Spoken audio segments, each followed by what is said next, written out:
Qur'an, Chapter 16, Surah An-Nahl B, by Sayyid Qutb, translation by Muhammad Al-Amrani, in the name of God, the most compassionate, the most merciful.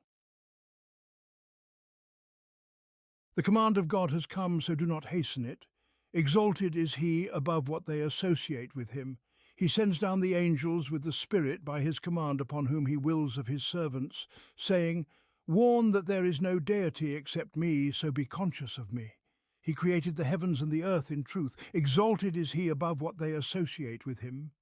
He created man from a drop of fluid, and suddenly he is a clear adversary. And the cattle, He created them for you. In them is warmth and other benefits, and from them you eat. And for you in them is beauty when you bring them in for rest, and when you send them out to pasture. And they carry your loads to a land you could not have reached except with great difficulty. Indeed, your sustainer is kind and merciful, and He created horses, mules, and donkeys for you to ride and as adornment. And He creates that which you do not know. And upon God is the direction of the way, and some paths deviate. And if He willed, He could have guided you all. It is He who sends down rain from the sky, from it is drink for you, and from it grows vegetation on which to pasture your livestock. With it He causes crops to grow for you, as well as olives, date palms, grapevines, and all kinds of fruits. Indeed, in that is a sign for a people who reflect. And He has subjected for you the night and day, and the sun and the moon, and the stars are subjected by His command. Indeed, in that are signs for a people who reason. And He has subjected whatever He multiplied for you on the earth of varying colours. Indeed, in that is a sign for a people who remember. And it is He who subjected the sea for you to eat from it tender meat, and to extract from it ornaments that you wear. And you see the ships ploughing through it, so that you may seek of His bounty, and perhaps you will be grateful. And He has cast into the earth firmly set mountains, lest it shift with you, and made rivers and paths so that you may be guided, and landmarks. And by the stars they are also guided. Then is He who creates like one who does not create. So will you not remember? And if you should count the favours of God, you could not enumerate them. Indeed, God is forgiving and merciful. And God knows what you conceal and what you declare. And those they invoke other than God create nothing, and they themselves are created. They are in fact dead, not alive, and they do not perceive when they will be resurrected. This surah is of a calm rhythm, ordinary in tone, yet it is filled with meaning, rich and abundant. Its principal themes are numerous and varied, and the frame within which they are presented is broad and all-encompassing. The notes upon which it plays are many and impactful, and the shades that colour it are deep and profound. Like other Meccan surahs, it deals with the core themes of faith, divinity, revelation, and resurrection. However, it also touches on other side issues related to these central themes. It alludes to the great truth of monotheism, which connects the religion of Abraham, peace be upon him, with that of Muhammad, peace and blessings be upon him. It touches upon the divine will and human will as they relate to faith, disbelief, guidance and misguidance. It addresses the role of the messengers and God's established practice regarding those who deny them. It touches upon the matter of what is lawful and unlawful, and the superstitions of idolatry regarding these issues. It touches upon migration for the sake of God, the persecution of the believers for their faith, and the consequences of disbelief after belief and the recompense for all this with God. Then it adds to the themes of faith topics of social dealings, justice, benevolence, charity, and the fulfillment of covenants, among other matters of conduct rooted in faith. Thus, it is full and rich in the subjects it addresses. As for the framework in which these topics are presented, and the scope within which the events unfold, it is vast and comprehensive. It encompasses the heavens and the earth, the water that falls from the sky and the trees that grow. It includes the night and the day, the sun and the moon, the stars, the seas, mountains, landmarks, paths and rivers. It includes this world with its events and destinies, and the hereafter with its decrees and scenes. It encompasses the unseen in all its colours and depths, whether in the soul or the horizon. In this vast arena, the surah's discourse feels like a grand campaign for guidance and reflection, a campaign with a calm rhythm but many notes. It is not the thunderous proclamation of Surah Al-An'am or Arad, but in its quietness it speaks to every sense and every faculty of the human being. It appeals to the conscious mind as much as it appeals to the sensitive heart.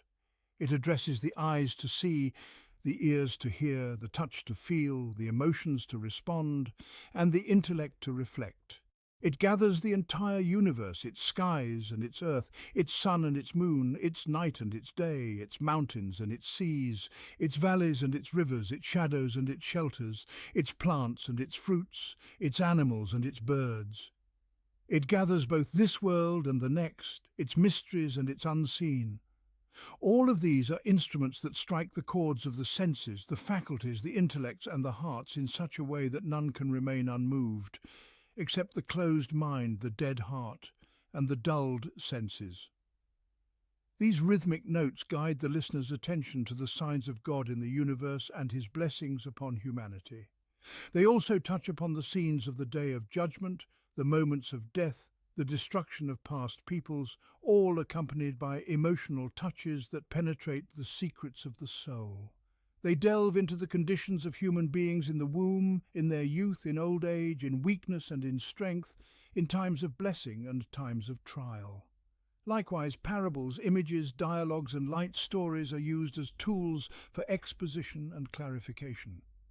As for the deep shadows that colour the entire surah, they arise from the cosmic signs that manifest the greatness of creation, the greatness of blessings, and the greatness of knowledge and wisdom. All of these are intertwined. This immense, awe-inspiring creation, governed by precise knowledge and wisdom, is also designed to be a blessing for humanity. It not only meets their basic needs, but it also fulfills their higher aspirations, providing for necessity while also offering beauty, comfort for their bodies, and delight for their souls, so that they may give thanks. Thus, throughout the surah, we perceive the shadows of blessings and the theme of gratitude, with frequent reminders to give thanks, illustrated by parables and exemplified in models.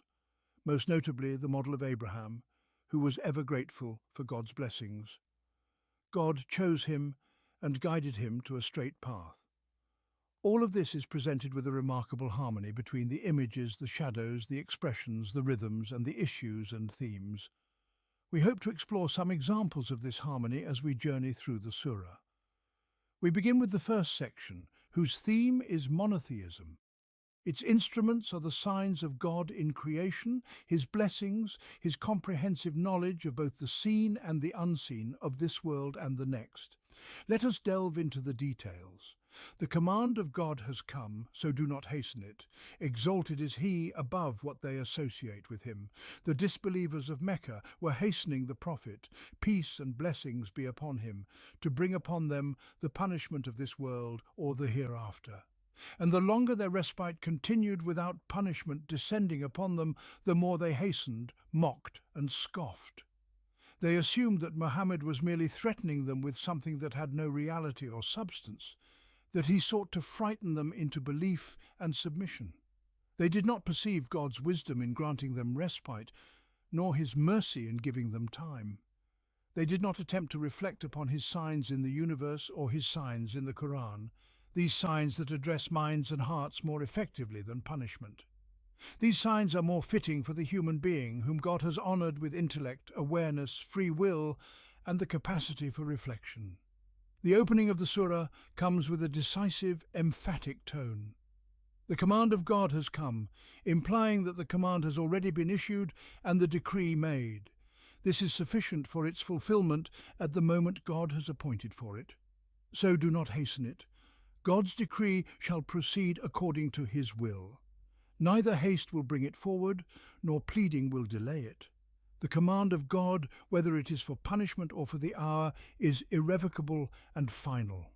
As for its manifestation and execution, they will occur at their appointed time, neither hastened nor delayed by even the smallest fraction of a moment. This emphatic, decisive tone leaves an impact on the soul, no matter how much it may resist or deny. This is in addition to its perfect alignment with reality. God's command is inevitable, and the mere issuance of the decree is as good as its execution, bringing it into existence. Thus, there is no exaggeration in the expression, nor is there any departure from the truth, while at the same time it achieves its intended purpose of deeply affecting the consciousness. As for their state of associating others with the one God and their conceptions that spring from this association, God is above and beyond all of it. Exalted is He above what they associate with Him. The command of God, which is free from association and exalted above their polytheism, has come. God, who does not leave people to their misguidance and delusions, but rather sends down upon them from the heavens that which brings them life and salvation. He sends down the angels with the Spirit by His command upon whom He wills of His servants. This is the greatest of His blessings, for He doesn't merely send down from the heavens the water that brings life to the earth and to bodies, as will be mentioned later. Rather, He sends down the angels with the Spirit by His command. The term spirit here carries its own shade of meaning. It is life and the source of life, life for souls, consciences, minds and emotions. It is life for society, preserving it from corruption, disintegration and collapse. This is the first of the blessings God sends down from the heavens upon humanity, the foremost of the gifts with which He graces His servants. The angels, God's purest creations, bring this Spirit to the chosen among His servants, the prophets. Its essence and message: warn that there is no deity except me, so be conscious of me. It is the oneness of God in divinity. This is the spirit of faith, the life of the soul, and the dividing line between the path of life and the path of destruction. A soul that does not acknowledge the oneness of its sustainer is a confused, lost soul, pulled in all directions, deceived by illusions, torn apart by contradictory conceptions, and besieged by doubts, unable to direct itself toward any clear goal. The use of the word spirit encompasses all of these meanings and points to them at the beginning of the surah, which is filled with various blessings. It opens with this greatest of blessings, for none of the other blessings have any value without it. The human soul cannot properly appreciate or benefit from the blessings of the earth unless it is first granted the blessing of faith that gives it life. The surah emphasizes the warning, making it the core of the revelation and the message. For much of the surah's discourse revolves around those who deny and associate others with God, those who are ungrateful for His blessings, those who forbid what God has made lawful, those who break their covenants with God, and those who turn away from faith. Therefore, the emphasis on warning is most fitting in this context, and the call to consciousness, fear and caution is most appropriate here. Then the surah proceeds to present the signs of creation that point to the oneness of the Creator, and signs of blessings that point to the oneness of the benefactor. These signs are presented in groups, one after another, beginning with the creation of the heavens and the earth, and the creation of humankind. He created the heavens and the earth in truth. Exalted is He above what they associate with Him. He created man from a drop of fluid, and suddenly he is a clear adversary. He created the heavens and the earth in truth. Truth is the foundation of their creation. Truth is the foundation of their governance, and truth is an essential element in their operation and the operation of all that is within them. Nothing in this vast creation is random or purposeless. Everything is established upon truth, imbued with it, and ultimately returns to it. Exalted is He above what they associate with Him, exalted above their polytheism, and exalted above what they associate with Him from among His creation, for He is the Creator of the heavens and the earth, and the Creator of all that is within and between them. There is none and nothing that can share in His creation, for He is the sole Creator. He created man from a drop of fluid, and suddenly he is a clear adversary. What a vast transformation from origin to outcome, from a simple, insignificant drop of fluid to a human being who argues and disputes, even with his Creator.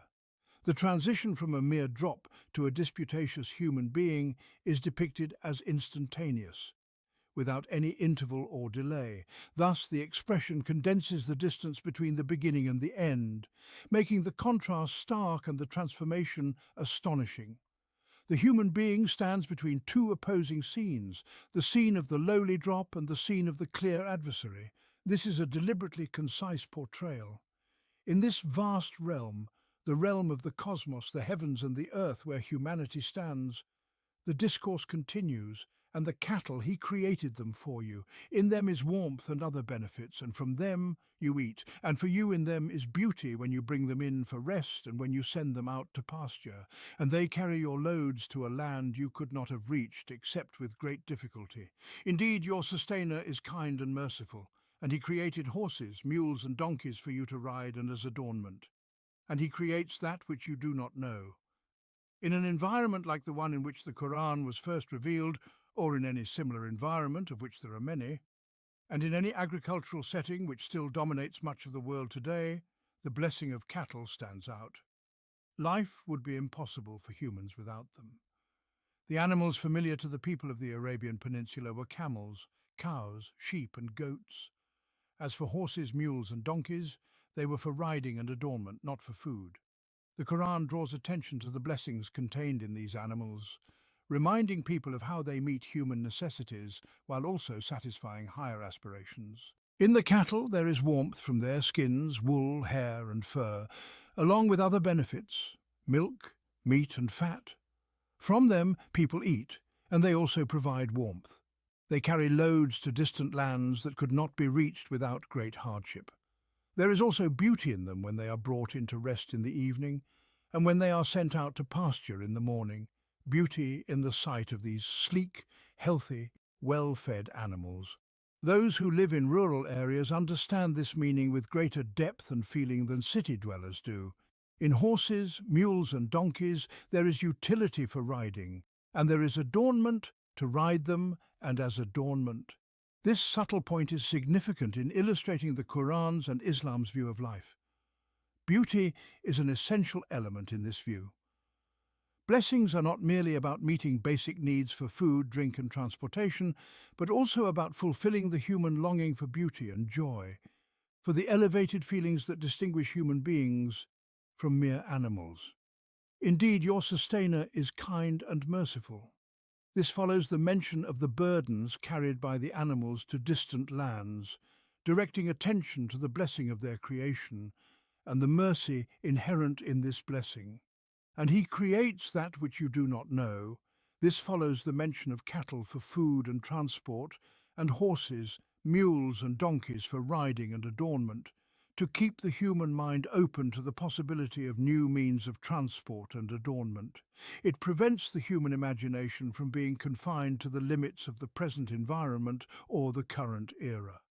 Beyond the existing forms in every place and time, there are other forms yet to be revealed, which God has willed for humanity to discover. God wants people to remain open to these eventualities, so that when they appear, they will embrace them rather than reject them. He does not want them to cling rigidly to the ways of their forefathers, saying, "Our ancestors only used cattle, horses, mules and donkeys, so we will use nothing else." Nor does he want them to claim that since the Quran only mentions certain animals, they will not use anything beyond those. Islam is an open, flexible faith, capable of accommodating all the possibilities and capacities of life. The Quran thus prepares minds and hearts to receive whatever new wonders creation, knowledge and life may bring. It prepares them to accept these new things with a religious consciousness that is open and ready to embrace all that is new in the marvels of creation, knowledge and life.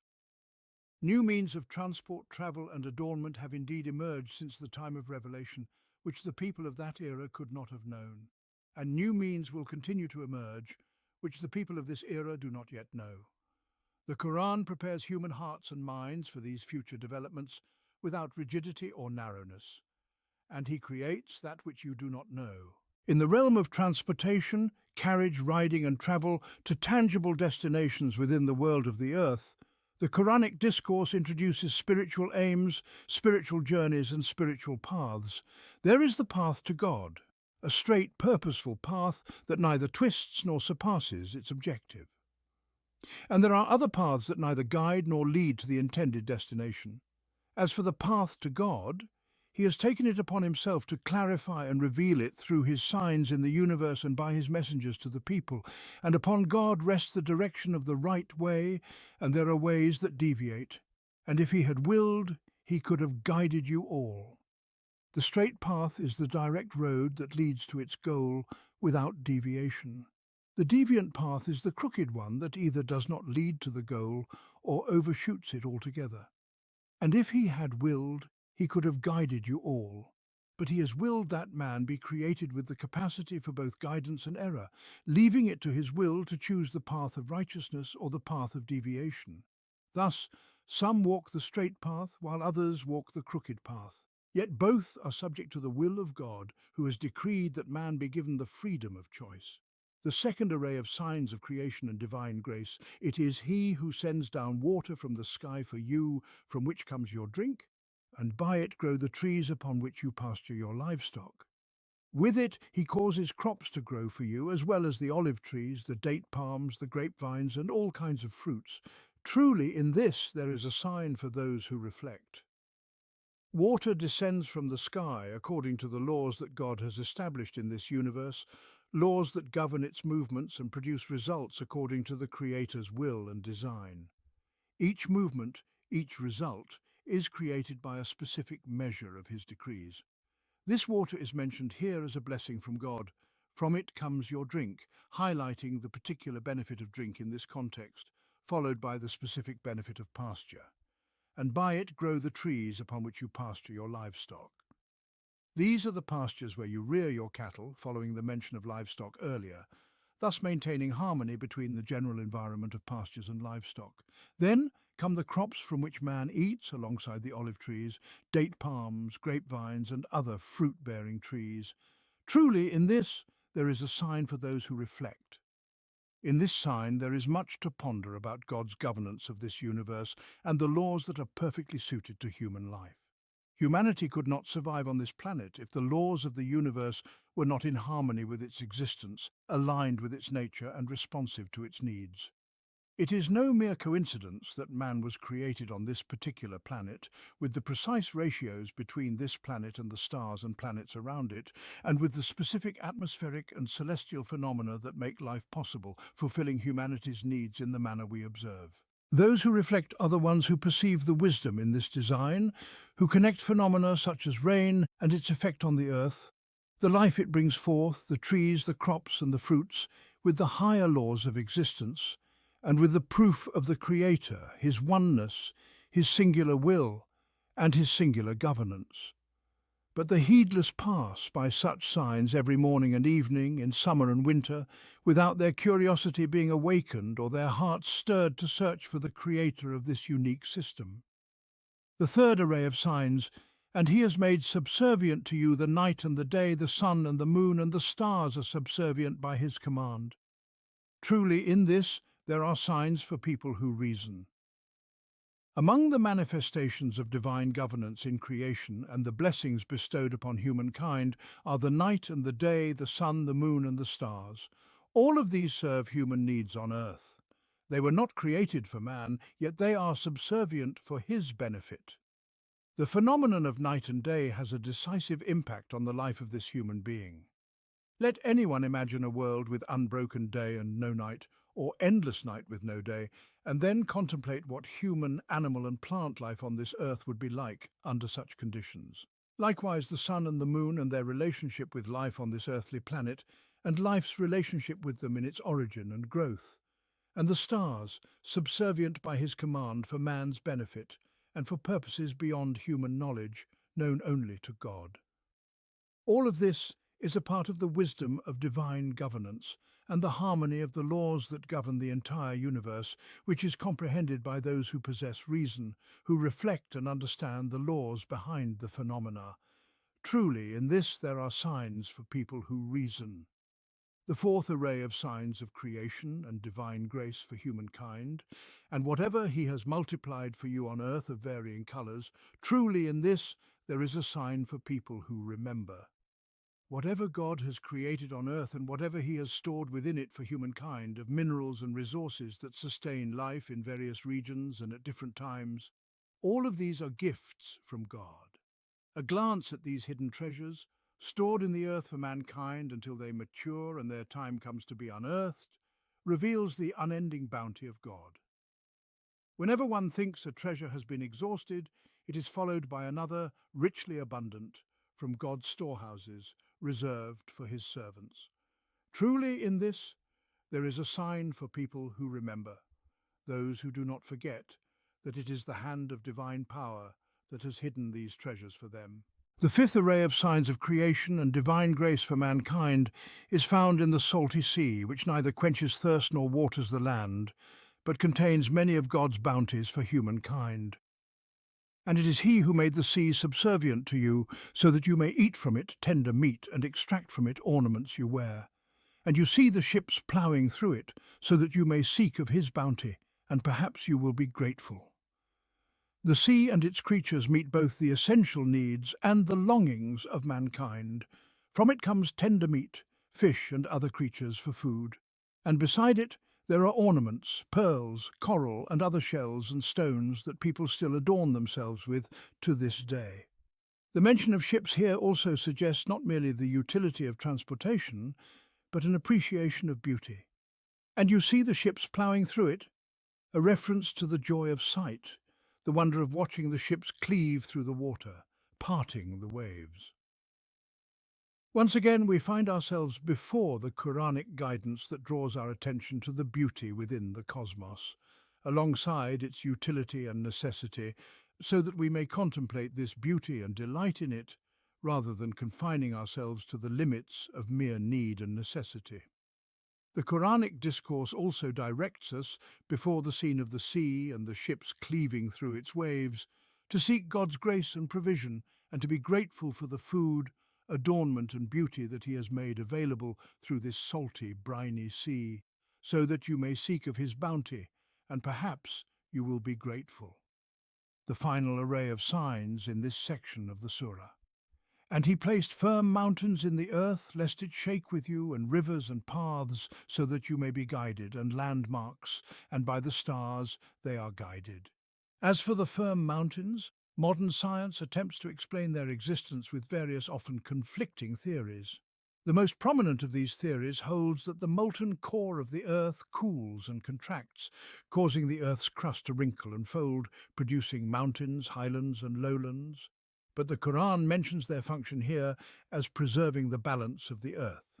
This function has yet to be fully addressed by modern science. In contrast to the firm mountains, the Qur'an draws attention to flowing rivers and traversable paths.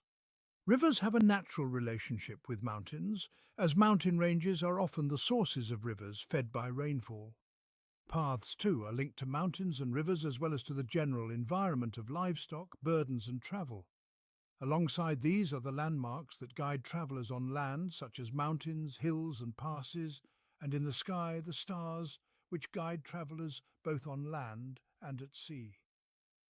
When the Quranic discourse concludes its presentation of the signs of creation, divine grace and governance in this section of the surah, it follows up with the purpose for which these signs were presented.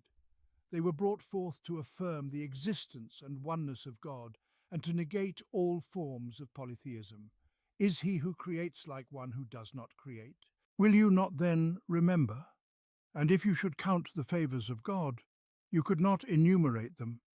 Truly, God is forgiving, merciful, and God knows what you conceal and what you declare. And those they invoke besides God create nothing, and they themselves are created. They are dead, not alive, and they do not perceive when they will be resurrected. This conclusion comes at the right moment, when the soul is already prepared to accept its message. Is he who creates like one who does not create? Can there be any answer but no? Should any person, in their perception and understanding, equate the one who created all this with one who creates nothing, neither great nor small? Will you not then remember? For it requires nothing more than remembrance for the matter to become clear, and for certainty to manifest itself. The discourse has reviewed various aspects of divine grace, and thus concludes, and if you should count the favours of God, you could not enumerate them. It is impossible to count, let alone thank God for all his blessings. Most of these blessings go unnoticed by man, for he becomes accustomed to them and only feels their absence when they are lost. Does anyone, for example, truly appreciate the marvel of their body and its functions until they fall ill and feel the imbalance? Yet God's forgiveness covers human shortcomings, and his mercy embraces the weak human being. Truly, God is forgiving, merciful. The Creator knows what he has created. He knows both the hidden and the apparent, and God knows what you conceal and what you declare. How then can they equate him in their minds with these false gods who create nothing and know nothing, for they are dead, devoid of life altogether? They do not even know when their worshippers will be resurrected. And those they invoke besides God create nothing, and they themselves are created. They are dead, not alive, and they do not perceive when they will be resurrected. The reference to resurrection and its time confirms that the Creator must know the time of resurrection, for resurrection is the completion of creation. It is at that point that the living will receive their recompense for what they have done. The gods that do not know when their worshippers will be resurrected are not worthy of worship. Indeed, they are the objects of ridicule. For it is the Creator who brings his creations back to life and knows precisely when they shall be resurrected. Your God is one God, but those who do not believe in the hereafter, their hearts refuse to know, for they are arrogant. 1622. Surely God knows what they conceal and what they declare. Truly, he does not love the arrogant. 1623. And when they are asked, "What has your sustainer sent down?" they say, "Tales of the ancient peoples." 1624. They utter these words in arrogance, rejecting the clear signs of God. But the consequences of their denial will befall them, so that they may bear the full burden of their sins on the day of resurrection, and also of the sins of those whom they misled without knowledge. How evil is that which they bear! 1625. Those before them also schemed, but God struck at the very foundations of their building, and the roof fell down upon them from above, and the punishment overtook them from where they did not expect. 1626. Then, on the day of resurrection, he will disgrace them and say, "Where are my partners for whose sake you used to oppose the believers?" Those endowed with knowledge will say, "Verily, this day disgrace and misery are upon the disbelievers." 1627. Those whom the angels take while they wrong themselves, they will submit, saying, "We did not do any evil. Nay, indeed, God knows well what you used to do." 1628. So enter the gates of hell, to dwell therein forever. Evil indeed is the abode of the arrogant. 1629. In contrast, the righteous are asked, and it will be said to those who are conscious of God, "What has your sustainer sent down?" They will say, "All that is good." For those who do good in this world is goodness, and the abode of the hereafter is even better. Excellent indeed is the abode of the righteous. 1630. Gardens of perpetual bliss which they will enter, beneath which rivers flow. In them they will have whatever they desire. Thus does God reward the righteous. 1631. Those whom the angels take in a state of purity, they will say, "Peace be upon you, enter the garden for what you used to do." 1632. Are they waiting for anything other than for the angels to come to them, or for the command of your sustainer to come? Those before them did the same, and God did not wrong them, but they wronged themselves. So the evil consequences of what they did overtook them, and that which they used to mock surrounded them. 1634. Those who associate others with God say, "If God had willed, neither we nor our forefathers would have worshipped anything other than him, nor would we have prohibited anything without his command." Thus did those before them. So are the messengers responsible for anything but the clear proclamation. 1635. Indeed, we sent a messenger to every nation, saying, "Worship God and avoid false gods." Among them were some whom God guided, and among them were others upon whom error was decreed. So travel through the earth and see what was the end of those who denied the truth. 1636. Even though you may strive for their guidance, truly God does not guide those who mislead, and they will have no helpers. 1637. They swear by God their strongest oaths that God will not raise those who die, but it is a promise binding upon him in truth, though most people do not know. 1638. This will be so that he may make clear to them that which they differed about, and so that those who disbelieved may know that they were liars. 1639. Indeed, when we intend for something to happen, we simply say to it, "Be," and it is. 1640. As for those who emigrated for the sake of God after they were wronged, we will surely give them a good place in this world, but the reward of the hereafter is even greater, if only they knew. 1641. They are those who endured patiently and put their trust in their sustainer. 1642. And we did not send before you any but men to whom we revealed. So ask the people of remembrance if you do not know. 1643. We sent them with clear signs and scriptures, and we have sent down to you the reminder so that you may explain to the people what has been revealed to them, and so that they may reflect. 1644. Do those who plot evil deeds feel secure that God will not cause the earth to swallow them, or that the punishment may not come upon them from where they do not perceive? 1645. Or that he may not seize them while they are going about their daily activities, for they will not escape? 1646. Or that he may not seize them gradually by causing them to live in fear? Indeed, your sustainer is kind and merciful. 1647. Do they not see all that God has created, casting its shadow to the right and to the left, prostrating itself to God in complete submission? 1648. And to God prostrates all that is in the heavens and all that is on the earth, whether it be a creature that moves or the angels, for they are not arrogant. 1649. They fear their sustainer above them, and they do what they are commanded. 1650. In the previous lesson, we discussed the signs of the Creator in his creation, his blessings upon his servants, and his knowledge of both the unseen and the manifest. In contrast, the false gods they worship create nothing. They are themselves created, they know nothing, they are dead and will never have life. They do not even know when their worshippers will be resurrected. This alone is sufficient to invalidate their worship and the entire belief system of polytheism. This was the first phase of the argument for monotheism in the Surah, with a reference to the issue of resurrection as well.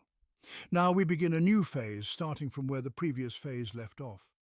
This new phase opens with the affirmation of the oneness of God, and explains that the reason those who do not believe in the hereafter reject faith is that their hearts are inherently in denial. Their arrogance prevents them from acknowledging clear signs. This section ends with a moving scene, the shadows on the earth all prostrating to God alongside all that is in the heavens and on the earth, the creatures and the angels whose souls are free from arrogance, filled with the fear of God, and wholly obedient to his command without dispute. This humble, obedient scene contrasts with the image of the arrogant ones whose hearts are filled with denial, as presented at the start of this new phase.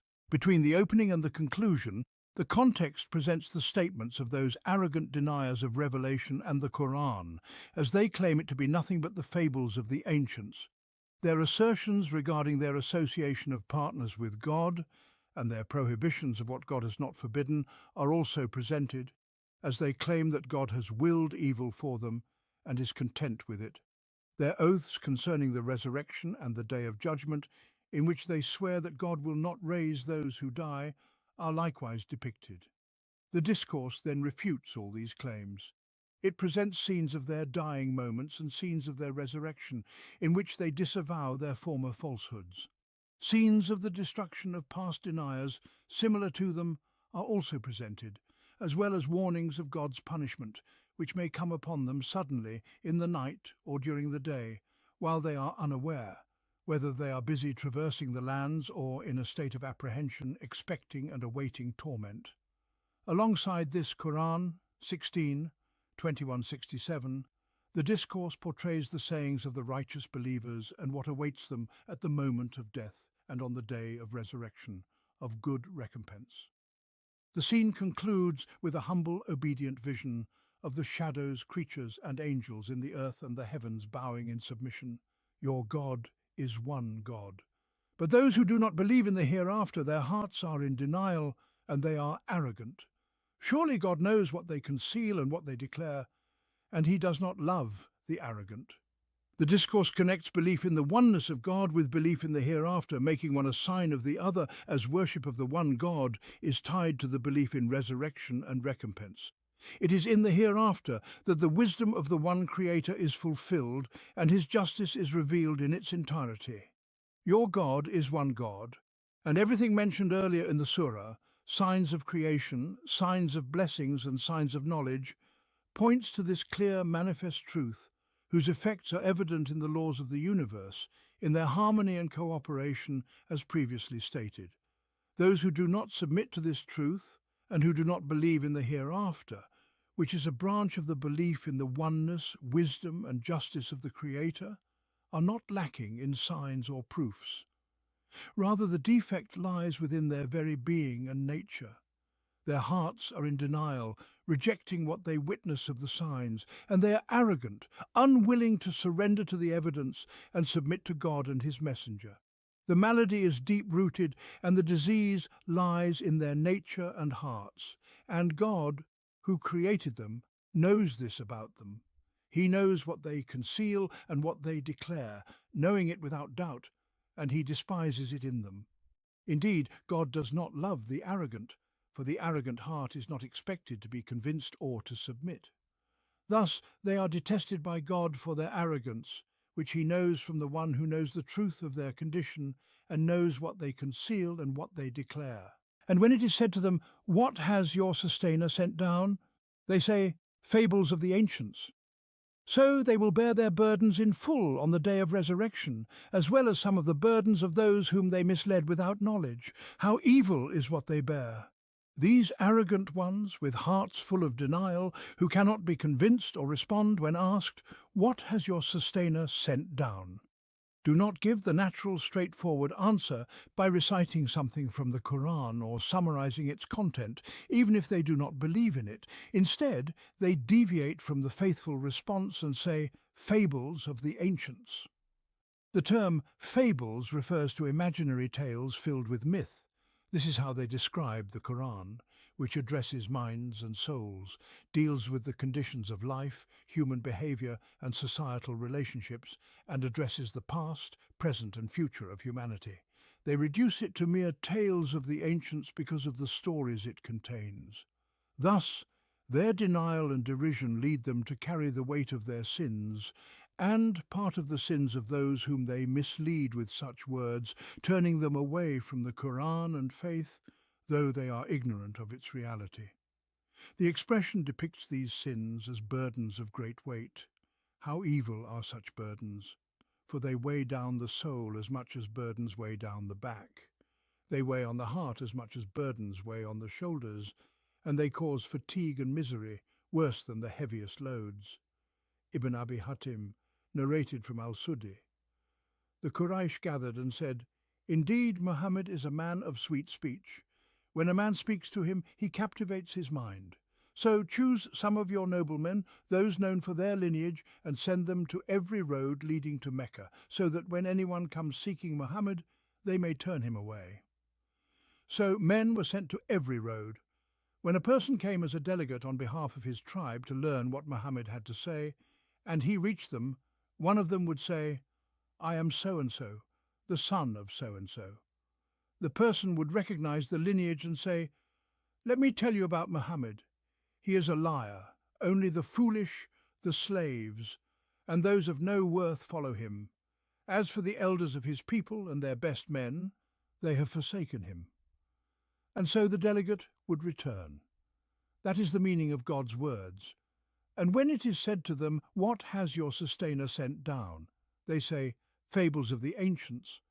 But if the delegate was one whom God had destined for guidance, and they said this to him, he would reply, "What a disgraceful delegate I would be for my people if I came all this way, and then returned without meeting this man and hearing what he had to say, and without bringing my people a clear account of his message."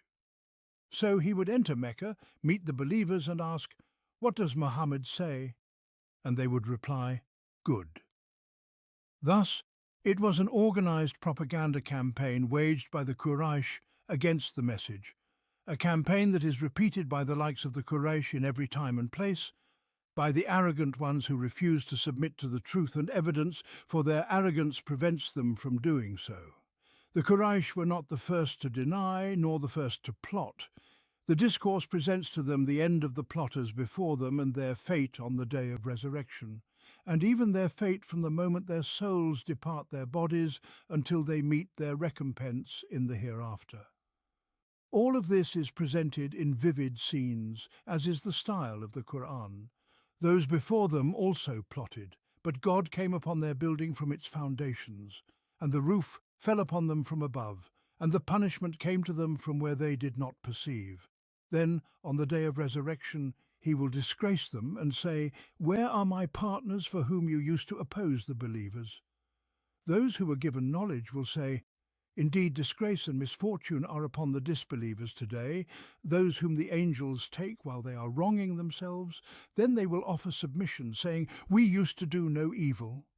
But yes, indeed, God is all-knowing of what you used to do, so enter the gates of hell to abide eternally therein. How wretched is the dwelling of the arrogant! Those before them plotted, and the expression portrays their plotting as a building complete with foundations, pillars and a roof, indicating its precision, strength and grandeur. Yet all of this did not stand before the power and decree of God. But God came upon their building from its foundations, and the roof fell upon them from above. It is a scene of total destruction, collapsing upon them from above and below, as the foundations that held up the building are destroyed and demolished from their very base, and the roof collapses on them from above, burying and suffocating them. And the punishment came to them from where they did not perceive. So the very structure they built, fortified and relied upon for protection, became their grave, their final resting place, which destroyed them from above and below. It was this very thing they thought would protect them, and they had not imagined that danger could come from it. It is a complete scene of ruin and annihilation, mocking the schemers and plotters who stand against God's message, thinking their schemes unassailable and their plans unbreakable, while God surrounds them from all sides.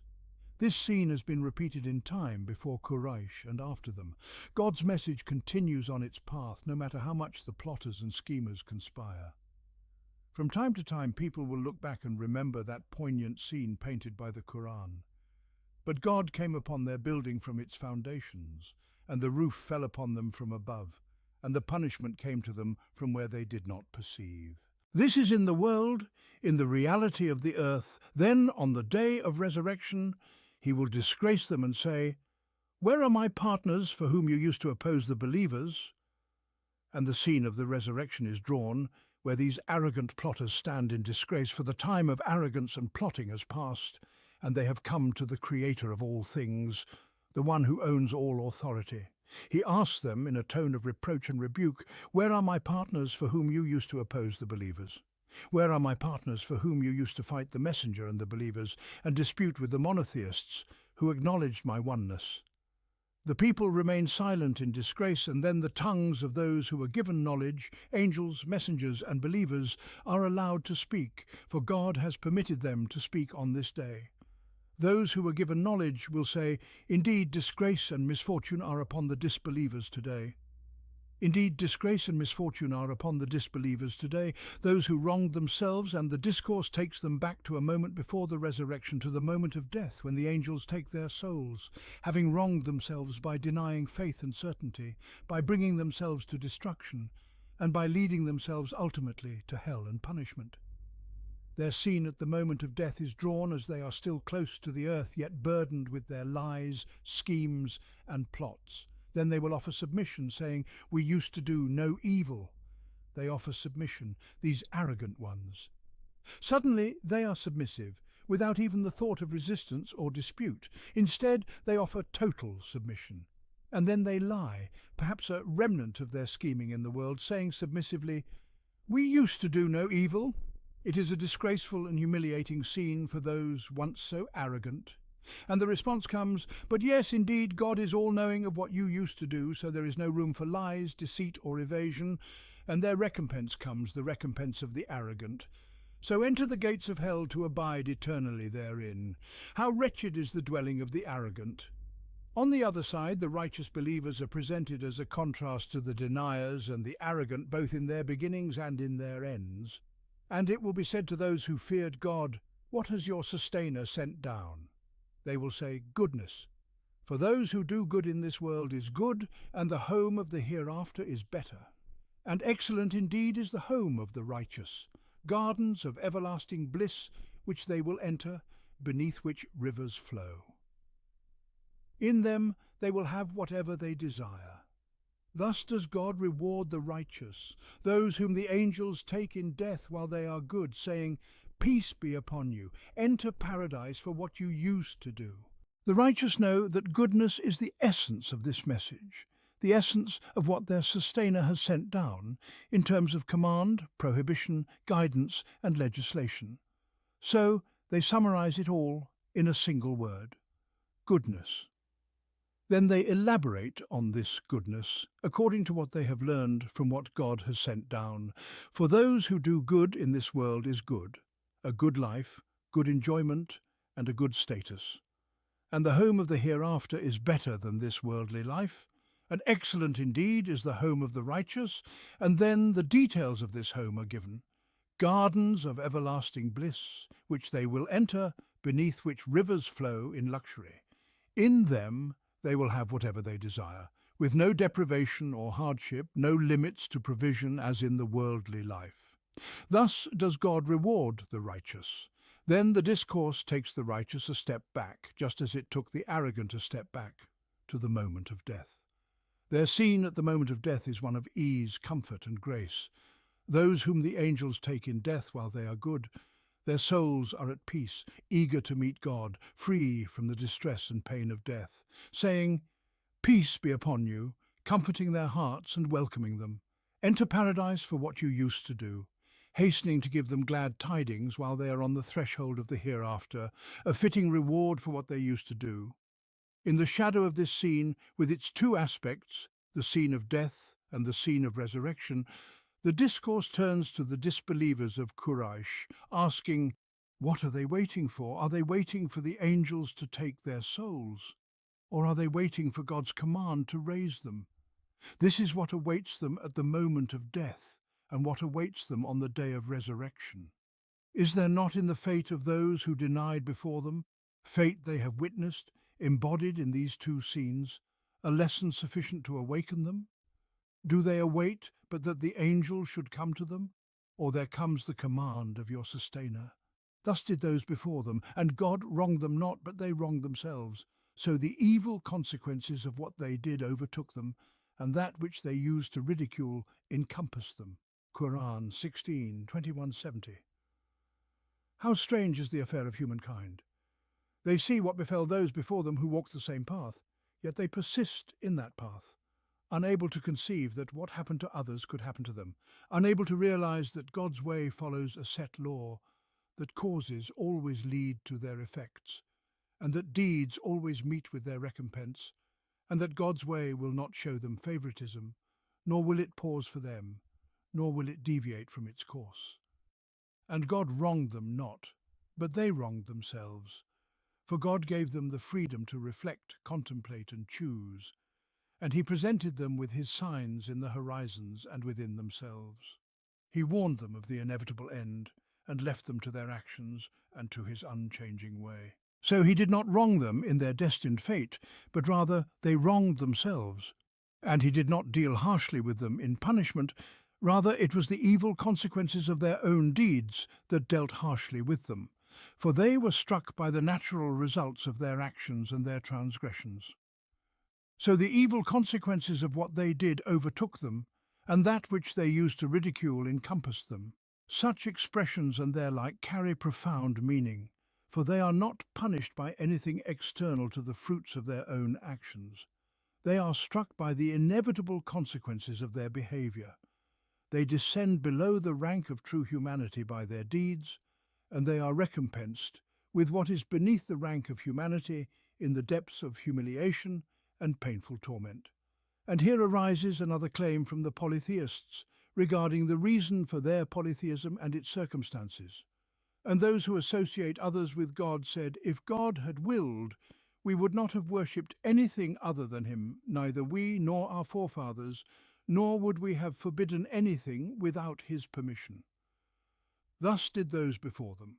So is there upon the messengers except the duty of clear notification?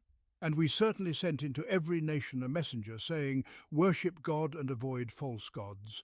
And among them were those whom God guided, and among them were those upon whom misguidance was decreed. So travel through the earth and observe how was the end of the deniers.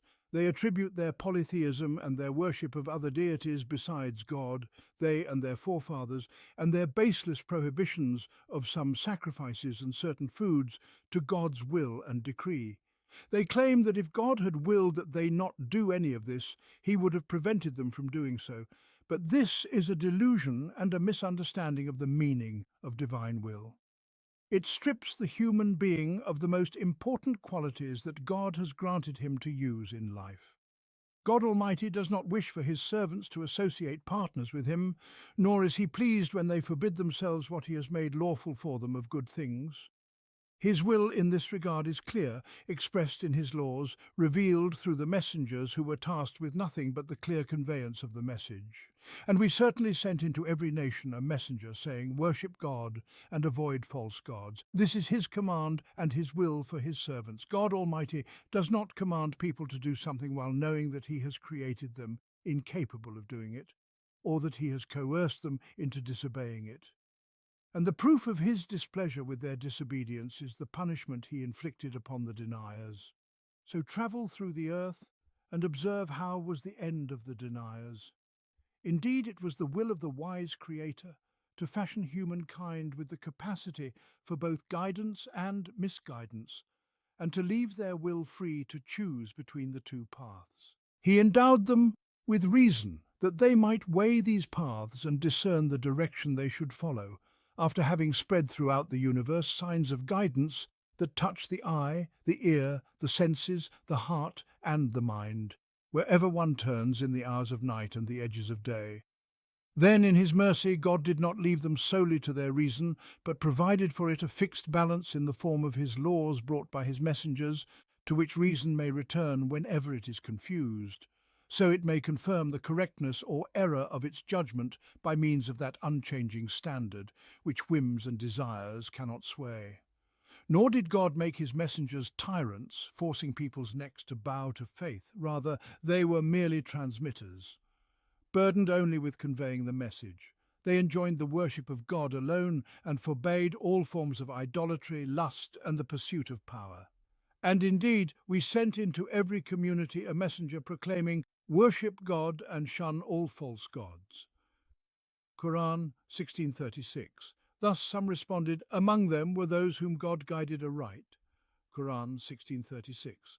While others strayed into the way of error, and among them were those who inevitably fell into error. Qur'an 1636. And yet both groups acted in accordance with God's will. Neither was forced by God into guidance or misguidance. Rather, each walked the path that God's will had decreed, allowing their will to remain free after he had provided them with signs of the way, within themselves and in the horizons. Thus, the Qur'an refutes the delusion of compulsion that the polytheists had claimed, and that many sinners and those who deviate from the path rely upon. The Islamic creed is a clear and unambiguous doctrine in this matter. God commands his servants to do good and forbids them from evil. Sometimes he punishes the sinners in this world with visible afflictions that reveal his displeasure with them.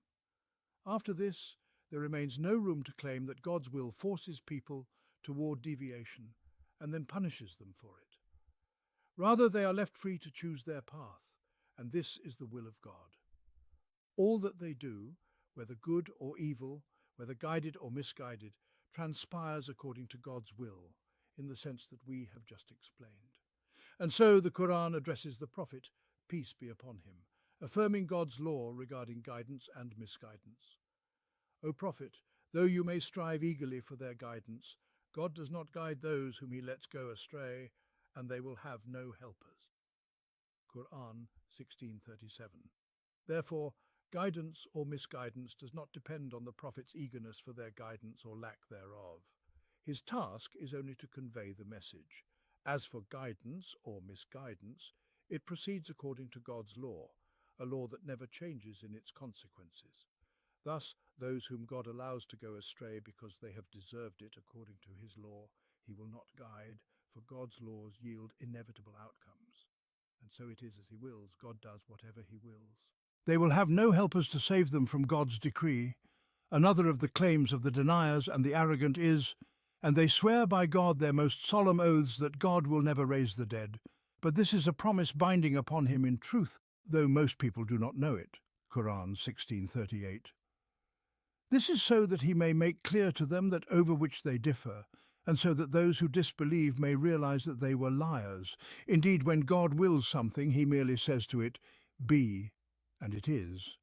The issue of resurrection has always been the greatest challenge to faith for many peoples, ever since God sent his messengers to humanity, commanding them to do what is right, forbidding them from what is wrong, and warning them of God's reckoning on the day of resurrection and conceptions or capabilities. The creation of something does not cost his power anything. It is enough that his will is directed towards the existence of something for it to come into being. They also forgot the wisdom behind resurrection. This world does not see the completion of all things. People differ regarding truth and falsehood, guidance and misguidance, and good and evil. These differences may not be resolved in this world, for God's will has decreed that some people's lives should be prolonged, and that his all-deciding punishment should not befall them in this world, but that the full recompense should be reserved for the hereafter, where all matters will reach their completion. The Quranic context refutes these disbelieving assertions and reveals the doubts that linger in their hearts. It begins by asserting, "Nay, but he will resurrect them," a binding promise upon him in truth, but most people do not know this. Qur'an 16:38. And when God promises something, it must come to pass, and it never fails in any way. But most people do not know the reality of God's promise, and there is wisdom in this, so that he may make clear to them that over which they differ, and so that those who disbelieve may realize that they were liars. Qur'an 16:39. In all that they claimed, that they were upon guidance, that they accused the messengers of lying, that they denied the hereafter, and in all their beliefs and corruptions they will know that they were liars. And the matter is easy. Indeed, when we will something, we but say to it, "Be," and it is. Qur'an 16:40. Resurrection is but one of those things that happens as soon as God's will is directed toward it without delay. Here the Qur'an contrasts the disbelieving deniers with a glimpse of the believing faithful, whose certainty in God and the hereafter drives them to abandon their homes and wealth for God's sake and in his cause. And as for those who emigrated for the sake of God after having been wronged, we shall surely settle them in this world in a goodly abode. But the reward of the hereafter is even greater, if only they knew, those who are patient and place their trust in their sustainer. Qur'an 16:41-42. These are the ones who emigrated from their homes and wealth, who left behind all that they owned and loved, who sacrificed their homes, their closeness to their families, and the memories of their loved ones. These people hope for a recompense in the hereafter for all that they left behind and all that they sacrificed after enduring oppression and leaving it behind. If they lost their homes, we shall surely settle them in this world in a goodly abode, and the reward of the hereafter is greater still, if only they knew. Qur'an 16:41. These are the ones who were patient and bore all that they endured, trusting in their sustainer, placing none beside him in their reliance and devotion. The discourse then returns to explaining the role of the messengers, previously referenced in the response to the polytheist claim that God's will was for them and their forefathers to associate partners with him. It returns to this theme to clarify the role of the final messenger, peace be upon him, and the purpose of the final revelation, as a prelude to warning the deniers of the consequences of their rejection. And we sent not any messengers before you, O Prophet, other than men to whom we revealed our message. So ask those who possess knowledge if you do not know. We sent them with clear signs and scriptures. And we have sent down to you, O Prophet, the reminder, so that you may explain to the people what has been revealed to them, and that they may reflect. Qur'an 16:43-44. We did not send before you, O Muhammad, anyone other than men to whom we revealed our message. We did not send angels, nor any other form of being. We sent chosen men, as we sent you, entrusting them with the task of conveying our message, just as we have entrusted you. Ask those who possess knowledge, those who received the scriptures from previous messengers, whether their messengers were men or angels or some other creation. Ask them if you do not know. We sent them with clear signs and scriptures, Zuba, meaning scriptures revealed in portions. And we have sent down to you the reminder, the Qur'an, so that you may explain to the people what has been revealed to them, whether they are those of the earlier generations, the people of the book, who differed regarding their scriptures, or the contemporaries of the Prophet, who received the Qur'an, which he explained and clarified through his words and deeds, and so that they may reflect upon the signs of God and the verses of the Qur'an, for it always calls to reflection, contemplation, and the awakening of thought and feeling. The discourse concludes with a spiritual touch after the earlier focus on the arrogance and scheming of the disbelievers. It concludes with two emotional touches, the first to instill fear of God's scheme, which no one is safe from at any hour of night or day, and the second to evoke the sense of shared worship and glorification of God by all creatures. For it is only humankind that arrogantly schemes and plots, while everything around them praises and glorifies God. Do those who scheme evil deeds feel secure that God will not cause the earth to swallow them, or that the punishment will not come upon them from where they do not perceive, or that he will not seize them while they are on their travels, for they will never be beyond God's reach, or that he will not seize them gradually and keep them in fear of his punishment? But behold, your sustainer is indeed full of compassion and mercy. Qur'an 16:45-47. And have they not seen all that God has created, how their shadows incline to the right and the left, prostrating themselves before God in utter humility? And to God prostrates itself all that is in the heavens and on earth, every beast and the angels, and they are not arrogant. They fear their sustainer high above them, and they do whatever they are commanded. How strange humankind is, that God's hand acts all around them, seizing some of them with a mighty grip, and yet their scheming and plotting do not save them, nor do their strength, their knowledge, or their wealth protect them. And still, those who plot continue plotting, and those who have escaped continue to feel secure, not expecting to be seized as those before them and around them were seized. They do not fear that God's hand may reach out to them in their wakefulness or in their sleep, in their heedlessness or in their awareness. The Qur'an touches their hearts from this angle, awakening their awareness of the impending danger which none but the heedless losers ignore. Do those who scheme evil deeds feel secure that God will not cause the earth to swallow them, or that the punishment will not come upon them from where they do not perceive? Qur'an 16:45. Or that he will not seize them while they travel from land to land for trade or leisure, for they are not beyond God's reach, nor will they be able to elude him in any place, whether at home or on the road. Or that he will not seize them while they are on their travels, for they will never be beyond God's reach. Qur'an 16:46. Or that he will not seize them gradually while they are on guard and watchful, for their watchfulness and preparation will not prevent God from seizing them, just as he can seize them while they are unaware. But God is full of compassion and mercy. Do those who scheme evil deeds feel secure that God will seize them? They persist in their scheming, lost in their delusions, neither repenting nor fearing. Meanwhile, the entire universe, with its laws and phenomena, inspires faith and reverence. Have they not seen how all that God has created casts its shadow to the right and to the left, prostrating before God in utter humility? Qur'an 16:48. The scene of shadows stretching and retreating, standing still and swaying, is a scene full of meaning for those whose hearts are open, whose senses are alert, and who are attuned to the harmony of the universe around them.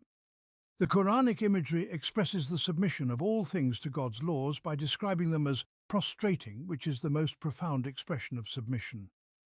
It directs attention to the movement of shadows as they incline and return, an almost imperceptible, delicate movement that stirs deep feelings of awe.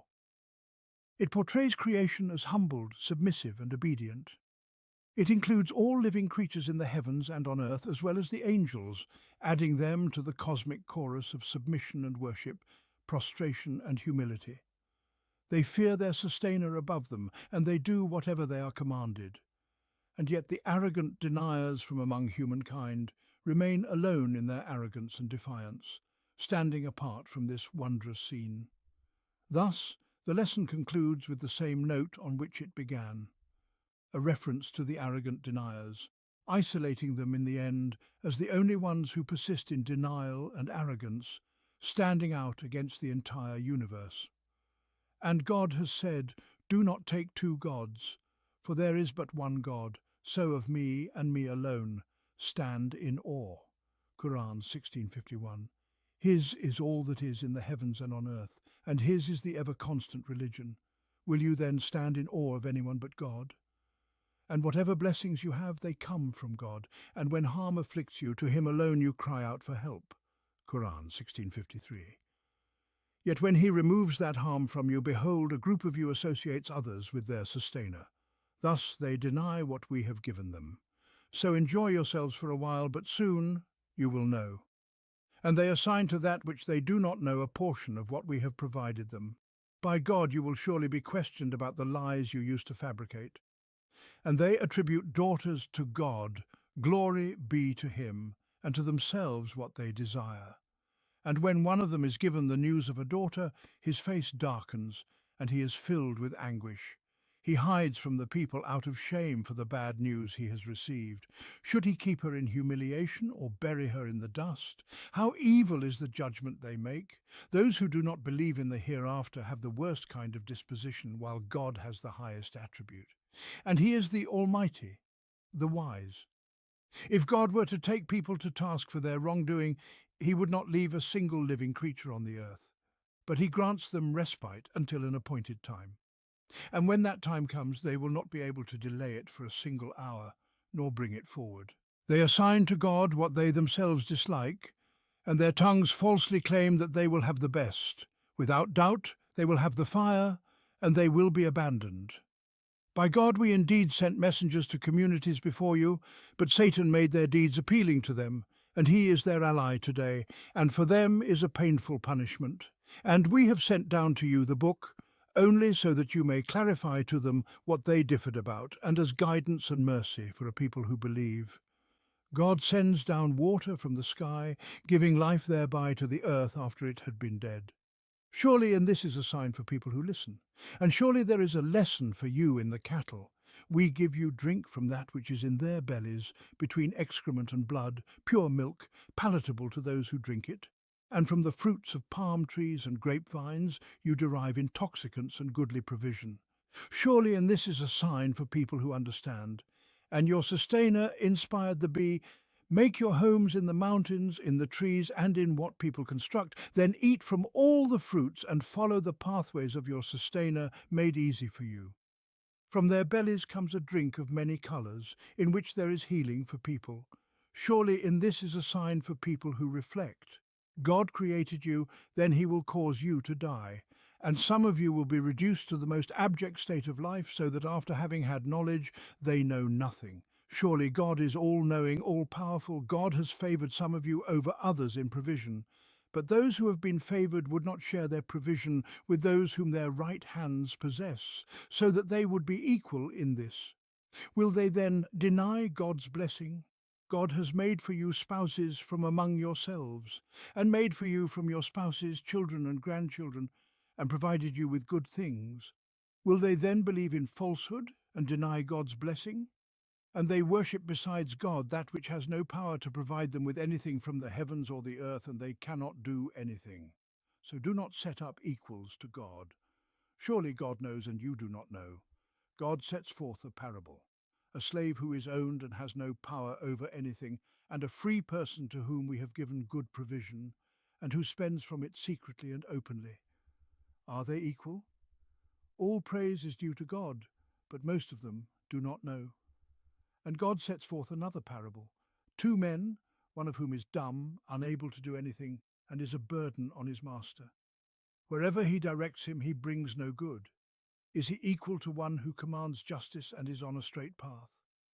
This third phase in the matter of the one God who has no equal begins by affirming the unity of the divine, the unity of ownership, and the unity of the bestower in the first three successive verses. It concludes with two parables, one of the master who owns and provides sustenance, and the bonded servant who possesses nothing and can do nothing. Can such as these be equal? How then can one equate God, the master and provider, with one who neither owns nor provides, and declare, this is a God and that is a God? In the course of this lesson, a human model is presented. When harm befalls people, they cry out to God alone, but as soon as he lifts the harm from them, they revert to associating others with him. It also presents images of the delusions of idolatry and its superstitions, as people dedicate portions of what God has provided them to their false gods, while they do not share even a portion of what they own with their own slaves. They allocate to God what they themselves despise, but their tongues boast that they will receive only good. These illusions, inherited from the idolaters before them, are what the messenger, peace be upon him, came to clarify as a guidance and mercy for the believers.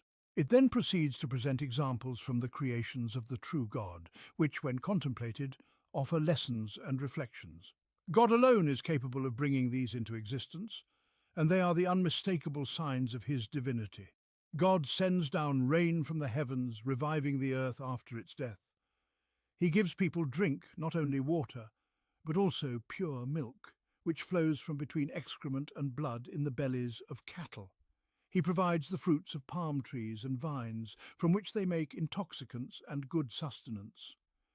God inspired the bees to make their homes in the mountains and trees and from what people build, producing honey that contains healing for mankind. God creates human beings and causes them to die, and he grants respite to some until they reach old age, at which point they forget what they once knew and revert to a state of jahiliyyah. God has favoured some over others in provisions, and he has made for them spouses from among themselves, and from their spouses children and grandchildren.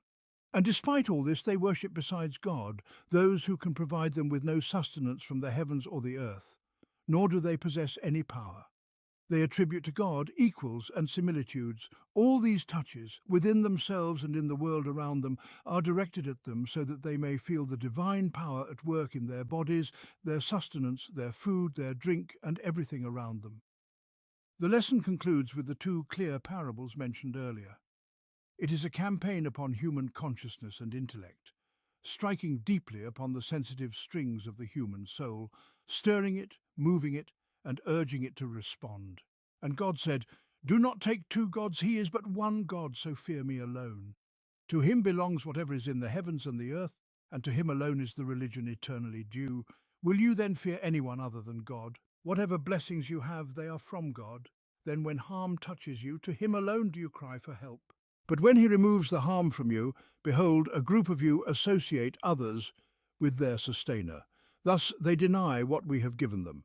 So enjoy yourselves for a while, but soon you will come to know God commanded that people should not take two gods, for he is one God, without any second. The expression used is emphatic, following the term two gods with the word two, and following the prohibition with an assertion, he is but one God. Then it is followed by another assertion. So fear me alone. There is no partner or equal to him. The mention of fear is included to intensify the warning, for this is the central issue of faith. Without it there is no true faith, and it cannot exist unless the belief in God's oneness is clear, complete and free from ambiguity. He is one God alone, and he is also the sole owner. To him belongs whatever is in the heavens and the earth. He is the only sovereign, and to him alone is the religion eternally due, meaning that the true religion has belonged to him since the beginning of creation, and no religion is valid except his. He is the sole bestower of blessings. Whatever blessings you have, they are from God. Your innate nature turns to him alone in times of distress and hardship, casting off the delusions of polytheism and idolatry and directing itself solely to him. Then, when harm touches you, to him alone do you cry for help. Thus, God alone is singled out for divinity, sovereignty, religion, blessings, and supplication. Human nature bears witness to all of this when it is purified by distress, shaking off the impurities of polytheism. Yet, despite this, a group of mankind associates others with God, after affirming his oneness, as soon as he saves them from the overwhelming harm. They end up denying God's blessings upon them and the guidance he has given them. Let them see then what will befall them after their brief enjoyment. So enjoy yourselves for a while, but soon you will come to know. This pattern described in the verse, then when harm touches you, to him alone do you cry for help. But when he removes the harm from you, behold, a group of you associate others with their sustainer, is a recurring one in humanity. In times of distress, hearts turn to God, for they instinctively feel that there is no protector but him. But in times of ease, people become distracted by blessings and pleasures, weakening their bond with God and deviating from him in various ways, whether through associating others with him or through worshipping values and systems that, although not explicitly called gods, are treated as such. The deviation of human nature and its corruption can become so severe that some people, even in times of hardship, do not turn to God, but instead seek help from his creation, calling upon them for aid and rescue on the pretext that they have status or favor with God. Or they may seek help from them for other reasons, such as those who call upon saints to save them from illness or hardship or distress. These people are even more misguided than the polytheists of pre-Islamic times, for whom the Qur'an paints the picture we have seen. They assign a portion of what we have provided them to those idols they do not know. Thus they forbid themselves from riding certain animals or tasting their meat, or they allow males to partake of them but not females, as mentioned earlier in Surah Al-An'am, all in the name of their fabricated gods. They know nothing about these gods, for they are nothing but inherited delusions from the earlier days of Jahiliyyah. And yet it is God who has provided them with these blessings, from which they allocate portions to what they do not know. These blessings are not from their false gods for them to return them to them, rather they are from God, who calls them to his oneness, but they associate others with him. And so the contradiction in their perception and in their conduct becomes apparent. All provision comes from God, and God commands them to worship none but him, yet they defy his command and take idols as gods. They take from God's provision and allocate it to what he has forbidden them. Thus the contradiction is clear, resounding, strange, and utterly reprehensible. Even today, after the doctrine of monotheism has been established and clarified, some people still allocate portions of God's provision to entities resembling the false gods of pre-Islamic times. Some of them release a calf, calling it the calf of Sayyid al-Badawi, allowing it to roam freely, eating wherever it pleases without anyone stopping it or benefiting from it until it is slaughtered in the name of Sayyid al-Badawi, not in the name of God. Some still offer sacrifices in the name of saints, removing them from their responsibility, not for God, nor in the name of God, but in the name of the saint, just as the people of Jahiliyyah used to allocate a portion of God's provision to what they did not know. Such vows are forbidden, and the meat of such sacrifices is forbidden, even if the name of God is mentioned over it, for it was intended for someone other than God. By God, you will surely be questioned about the lies you used to fabricate. This is a solemn oath with strong emphasis, for these fabrications destroy the very foundation of faith as they destroy the concept of monotheism. They assign to God daughters, glory be to him, while they reserve for themselves what they desire. Yet, when one of them is given the good news of a daughter, his face darkens, and he is filled with gloom. He hides from the people because of the bad news. Should he keep her in shame or bury her in the dust? Evil is indeed their judgment. Deviation in faith never confines its effects to matters of belief alone. Rather, it manifests in social customs and traditions. For faith is the prime mover of life, whether it is openly acknowledged or not.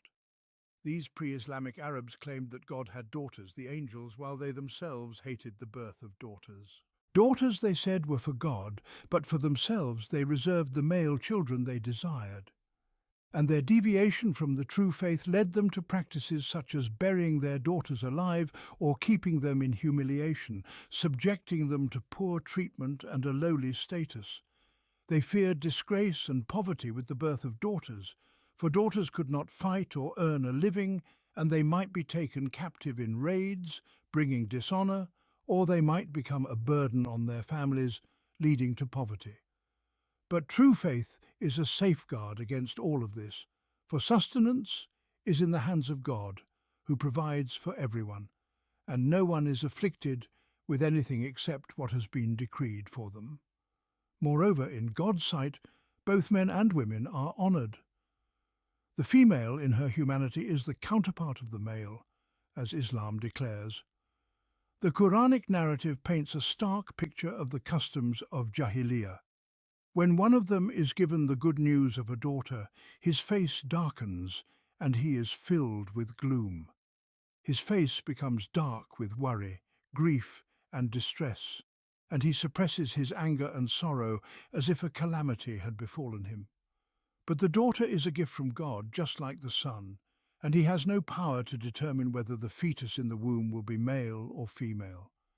He does not possess the ability to breathe life into it, nor to turn a simple drop of fluid into a fully formed human being. The mere thought of life growing and developing from a drop into a person, by God's will, should be enough to make him welcome the newborn, regardless of its gender, with joy and gratitude for witnessing another of God's miraculous acts, which never lose their wonder, no matter how often they are repeated. How, then, can someone feel grief when given the good news of a daughter and hide from his people in shame over what God has decreed? He did not create or shape the child, he was merely a vessel for God's power in bringing about this marvelous miracle. God's wisdom and the very foundation of life requires that life arise from the union of male and female. The female is as essential to the order of life as the male, indeed perhaps even more so, for she is the one in whom life is nurtured and sustained. How then can someone grieve over the birth of a daughter, and how can he hide from his people in shame over what God has decreed, when the very order of life depends on the existence of both genders at all times? It is the deviation in faith that produces deviations in society's perceptions, traditions and practices. How evil is their judgment, how wrong and misguided their values and decisions are. Thus, the value of Islamic faith is revealed in its ability to correct societal perceptions and social practices. It manifests the noble and upright perspective that Islam instills in both individuals and communities regarding women, and indeed regarding all of humanity. For it was not only women who were wronged in the pre-Islamic pagan society, humanity in its truest sense was also wronged. The female is a human soul, and to degrade her is to degrade the noble human element. Burying her alive is a crime against the human soul and a rejection of half of life. It defies the very wisdom of creation, which decreed that all living beings, including humans, exist in pairs, male and female. Whenever societies deviate from the true faith, the beliefs of pre-Islamic Jahiliyyah resurface. Even today, in many societies, these beliefs reappear. In many circles and among many people, the birth of a daughter is not welcomed, and she is not treated with the same care and respect as a son. This is a form of pagan Jahiliyyah, one of its many manifestations, and it arises from the deviation that has affected the Islamic faith. It is astonishing, then, that some critics attack the Islamic faith and its laws regarding women, using the practices of these deviant societies as their evidence. These critics do not bother to examine Islam's perspective or the profound transformation it brought about in social values and norms in hearts and minds. Islam's view of humanity and women was not born out of necessity, nor was it inspired by worldly calls or social or economic pressures. Rather, it was born out of divine revelation from God, who honored humanity. His honoring of the human race naturally included honoring women and describing them as half of the human soul, with no distinction or preference between the two honored halves. The difference between the ignorant view of pre-Islamic times and the Islamic view is the difference between those who do not believe in the hereafter and the attributes of God, the exalted, and to him belongs the highest example. For those who do not believe in the hereafter is the worst of examples, and for God is the highest example. He is the Almighty, the Wise. Here the issue of polytheism is linked with the denial of the hereafter, for both stem from the same source of deviation and perversion.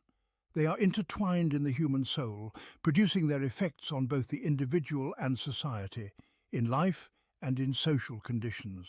When an example is given of those who do not believe in the hereafter, it is the worst of examples. Absolute evil in every aspect, evil in feeling and behavior, in belief and action, in perception and interaction, in this world and the next. And to God belongs the highest example, incomparable and beyond all comparison with anything or anyone, least of all those who do not believe in the hereafter. He is the Almighty, the Wise, possessing the power to place everything in its rightful place, and ruling with wisdom to ensure that all things are rightly ordered by truth, wisdom and justice. And indeed, he is capable of seizing people for the wrong they do, and if he were to do so, he would destroy them utterly. But his wisdom has decreed that he delays them until a specified time.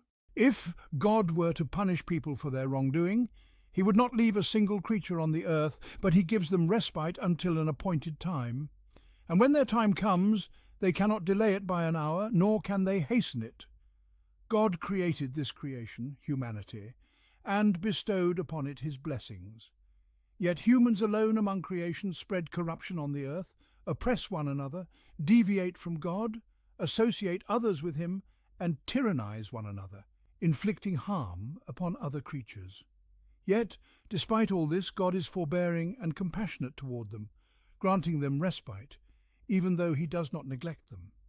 His wisdom accompanies his power, and his mercy accompanies his justice. But people are deceived by this respite, failing to feel in their hearts God's mercy and wisdom, until his justice and power finally seize them at the appointed time he has decreed in his wisdom, at the end of the period he has granted them in his mercy. And when their time comes, they cannot delay it by an hour, nor can they hasten it. The most astonishing thing is that the polytheists ascribe to God what they themselves detest, whether it be daughters or anything else, and yet claim falsely that they will receive reward and blessings for their actions. But the Qur'an declares what awaits them, which is entirely different from what they claim. They assign to God what they themselves detest, and their tongues utter the lie that they will receive only good. No doubt they will have the fire, and they will be abandoned. The expression here depicts their very tongues as though they were the lie itself, or a representation of the lie, embodying it in its entirety. Just as one might say that someone's posture expresses grace or their eyes reveal beauty, because their very form is a manifestation of these qualities, so too it is said, their tongues utter the lie. For their tongues have become symbols and embodiments of the falsehood they uttered for so long that they have become a sign and a representation of it. And their claim that they will have the best of rewards, while they attribute to God what they themselves detest. This is the lie their tongues utter.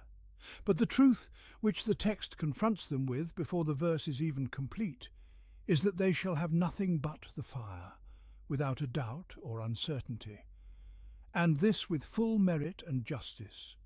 Surely they shall have the fire, and they are hastening toward it, not delayed from it at all, and they are being rushed into it. The word rushed here refers to something that is sent ahead, something that precedes, so they will not be postponed or deferred. And indeed, these people are not the first to deviate, nor are they the first to blaspheme. There were those before them who went astray and blasphemed, seduced by Satan, who adorned for them the corrupt beliefs and actions to which they turned. Thus he became their ally, overseeing them and leading them astray. But God sent his messenger peace be upon him, to rescue them and make clear to them the truth from falsehood, and to resolve the disputes that arose among them in their beliefs and scriptures, and so that he may be a guidance and mercy for those who believe. By God, we sent messengers to nations before you, but Satan made their deeds seem fair to them. He is their ally today, and for them is a painful punishment. And we have not sent down the book to you, except that you may clarify for them that in which they differ, and as a guidance and mercy for people who believe. Thus, the role of the final book and the final message is to resolve the disputes that arose among the followers of previous scriptures and their sects. The foundation of faith is the oneness of God, and any doubts that have clouded this oneness, any form of polytheism that has crept into their beliefs, and any attempt to liken God to his creation, all of it is falsehood that the Qur'an came to dispel and eliminate, to be a guidance and mercy for those whose hearts are open to faith and ready to receive it. At this point, the Quranic discourse begins to present the signs of the one divinity in what God has created in the universe, in what he has endowed the human being with in terms of attributes and capabilities, and in the blessings and favors he has bestowed upon them, things that no one but God can bring into existence. In the previous verse, the revelation of the book was mentioned. This book, the greatest gift God has sent down to humanity, containing the life of the soul. Now it is followed by the mention of the rain sent down from the sky, which brings life to the physical body. And God sent down water from the sky, giving life thereby to the earth after its death. Indeed, in that is a sign for people who listen. Water is the source of life for all living things. The text presents it as the life of the entire earth, encompassing everything upon it and within it. He who transforms death into life is the one who is worthy of being called God. Indeed, in that is a sign for people who listen and reflect upon what they hear. This matter, the matter of the signs of God's divinity and the evidences of life after death, is frequently mentioned in the Qur'an, directing attention to it time and again, for it contains a sign for those who listen, comprehend, and ponder. Another lesson is drawn from cattle, pointing to the wondrous craftsmanship of the Creator and demonstrating his divinity through this marvelous creation. And indeed, for you in cattle is a lesson. We give you drink from what is in their bellies, between excrement and blood, pure milk, palatable to those who drink. This milk, which flows from the udders of cattle, what is it made of? It is extracted from between excrement and blood. The excrement is what remains in the intestines after digestion, and the nutrients are absorbed by the intestines, transforming into blood. This blood travels to every cell of the body, and when it reaches the milk glands in the udder, it becomes milk through the wondrous craftsmanship of God, a process that no one knows how it happens. The process by which nutritional extracts in the body turn into blood, and the way every cell is nourished by the substances it needs from this blood, is a marvel beyond comprehension. This process occurs in the body every second, just as the process of metabolism does. In every moment within this miraculous system, continuous processes of destruction and construction are taking place, never stopping until the soul departs the body. No rational human being can stand in awe of these extraordinary processes and not feel compelled to glorify the creator of this miraculous human system, which no man-made device can compare to, nor can even the most complex human-made machine match a single cell of the countless cells within the human body. Behind the general description of the processes of absorption, transformation, and metabolism, there are details that astonish the mind. The workings of a single cell in the body during these processes are a wonder that never ceases to amaze. All of this remained a secret until recent times. The scientific fact that the Qur'an mentions here about milk emerging from between excrement and blood was unknown to humankind, and no one in those times could have imagined it, let alone describe it with such precise scientific accuracy. No sane person can dispute this or argue against it. The existence of even a single fact like this is enough to prove that this Qur'an is a revelation from God, for all of humanity was ignorant of this fact at that time.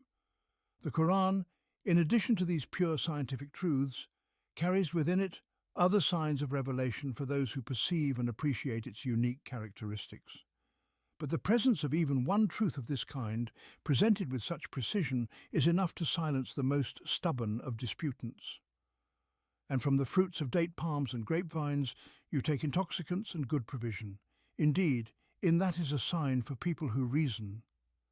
These fruits, which spring forth from the life brought by the water sent down from the sky, you derive from them intoxicants, meaning wine, which had not yet been forbidden, and good provision.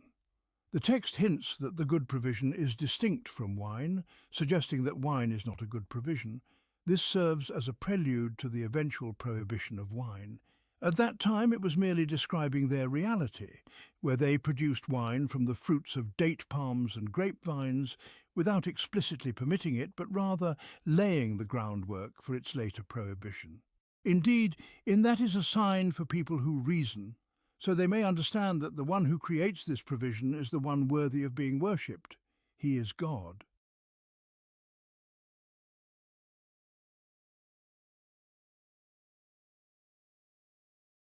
And your sustainer inspired the bee. Take for yourself houses in the mountains and in the trees and in what they construct. Then eat from all the fruits and follow the ways of your sustainer made easy. From their bellies emerges a drink of varying colours, in which there is healing for people. Indeed, in that is a sign for people who reflect. The bee works by the inspiration of the instinct that the Creator has placed within it. This is a form of revelation, guiding it in its work. The bee operates with such precision that even the most intelligent human mind is incapable of matching it, whether in the construction of its hives, the division of labour among the bees, or the way it produces pure honey. The bee takes its homes, by its instinct, in the mountains, in the trees, and in what people build. God has made the paths of life easy for it, with a harmony between its instinct and the nature of the world around it. The text states that honey contains healing for people, a matter that some medical experts have explained in technical detail. This is an established fact, simply because the Qur'an has stated it. This is the belief every Muslim should hold, based on the absolute truth found in the Book of God, as reported from the Messenger of God. Al-Bukhari and Muslim narrated from Abu Sa'id al-Khudri that a man came to the Messenger of God, peace be upon him, and said, "My brother has a stomach ailment." The Messenger of God said, "Give him honey to drink." The man gave his brother honey, then returned and said, "O Messenger of God, I gave him honey, but it only worsened his condition." The Prophet said, "Go and give him honey again." The man went and gave his brother honey again, then returned and said, "O Messenger of God, it only increased his ailment." The Prophet said, "God has spoken the truth, and your brother's stomach has lied. Go and give him honey again." The man gave his brother honey once more, and he was cured. What astonishes us in this narration is the certainty of the Prophet, peace be upon him, in the face of what seemed to be a practical reality, as the man's condition worsened each time he drank the honey. But this certainty ultimately proved true, as reality confirmed it in the end. This is how the certainty of a Muslim should be with every matter and every truth that is mentioned in the Book of God, no matter how it may appear to contradict what is called reality. For the truth of the Qur'an is more certain than any outward reality, which eventually bends to confirm it. Here we stand before a remarkable harmony in the presentation of these blessings: the sending down of water from the sky, the extraction of milk from between excrement and blood, the production of intoxicants and good provision from the fruits of date palms and grapevines, and the honey that emerges from the bellies of bees. All of them are drinks that emerge from bodies that are quite different in appearance from the liquids they produce. And since the context here is about drinks, the mention of milk from cattle is particularly fitting. In the next lesson, we will see how it presents the skins, wool, and hair of cattle. For the context there is about shelters, homes, and garments, and so it is appropriate to mention that aspect of cattle in harmony with the elements of the scene. This is one of the artistic dimensions of harmony in the Qur'an. From cattle, trees, fruits, bees, and honey, we now move to a touch that is even closer to the depths of the human soul, for it pertains to their very lives, their lifespans, their provisions, their spouses, their children, and their grandchildren. These are matters to which they are most sensitive, and to which they respond most deeply, And God created you, then he will cause you to die. And among you is he who is returned to the most abject age, so that after having knowledge he knows nothing. Indeed, God is knowing and capable, and God has favoured some of you over others in provision. But those who are favoured would not share their provision with those whom their right hands possess, so that they would be equal therein. Then is it the favour of God that they deny? The first touch is in life and death, which affects every individual and every soul. Life is dear, and reflecting on its nature may soften a hardened heart, awakening in it a sense of God's grace, his power, and his control. The fear of losing life may stir the conscience to piety, caution, and seeking refuge in the giver of life. The image of old age, when a person is returned to the most abject state, forgetting what they once knew, regressing into a state of helplessness, forgetfulness, and simplicity, this image may lead the soul to reflect on the stages of life, and may humble a person's pride in their strength, knowledge, and capability.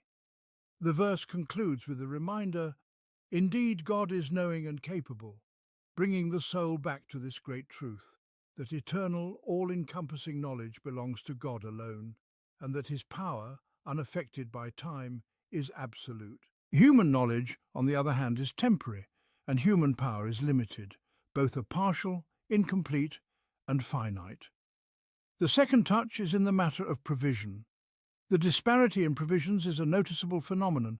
The text attributes this disparity to God's favouring of some over others in provision. This favouring in provision has its causes, subject to God's laws. Nothing in this is arbitrary or random. A person may be intelligent, knowledgeable and wise, but their ability to acquire and increase wealth may be limited, for they may have talents in other fields. Conversely, a person may seem foolish, ignorant or simple, but they may have a talent for acquiring wealth and increasing it. People have different talents and abilities, and those who do not observe closely may not see the connection between provision and capability. However, it is a specific capability in one aspect of life. Additionally, abundant provision may be a test from God, just as restriction in provision may serve a purpose that God intends to achieve through trial. In any case, the disparity in provision is a noticeable phenomenon linked to differences in talents.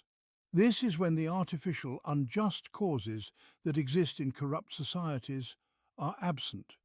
The text points to this phenomenon, which was present in the Arabian society, and uses it to correct some of the pagan misconceptions they practiced, which were mentioned earlier. For instance, they would set aside a portion of the provision God had given them and dedicate it to their claimed deities. Here the verse says about them, "But those who are favoured would not share their provision with those whom their right hands possess, their slaves, so that they would be equal therein." This was a reality before Islam. So, why then do they set aside a portion of God's provision for their claimed deities? Then is it the favour of God that they deny? They repay God's favour with ingratitude, associating others with him instead of thanking the generous, bountiful giver. The third touch is in the matter of their souls, their spouses, their children and their grandchildren. It begins with affirming the living bond between the two genders. "He has made for you from yourselves spouses, for they are from your own selves, a part of you, not a lower species, to be hidden away and grieved over when one hears the news of their birth. And he has made for you from your spouses, children and grandchildren, and the mortal human being feels a sense of continuity through their children and grandchildren." Touching on this aspect of the soul evokes profound sensitivity. Alongside the gift of children and grandchildren is the gift of good provision, mentioned in parallel with the former so as to conclude with the rhetorical question, "Then do they believe in falsehood and deny the favour of God?" They associate others with him and turn away from his command. All of these blessings are from his bounty. They are signs of his divinity, and they are evident in their lives, surrounding them at every moment.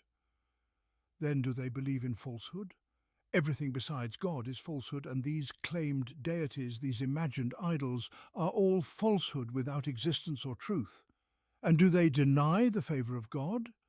His favour is truth which they perceive, feel and enjoy, yet they deny it, And they worship besides God that which does not possess for them any provision from the heavens and the earth, nor are they able to.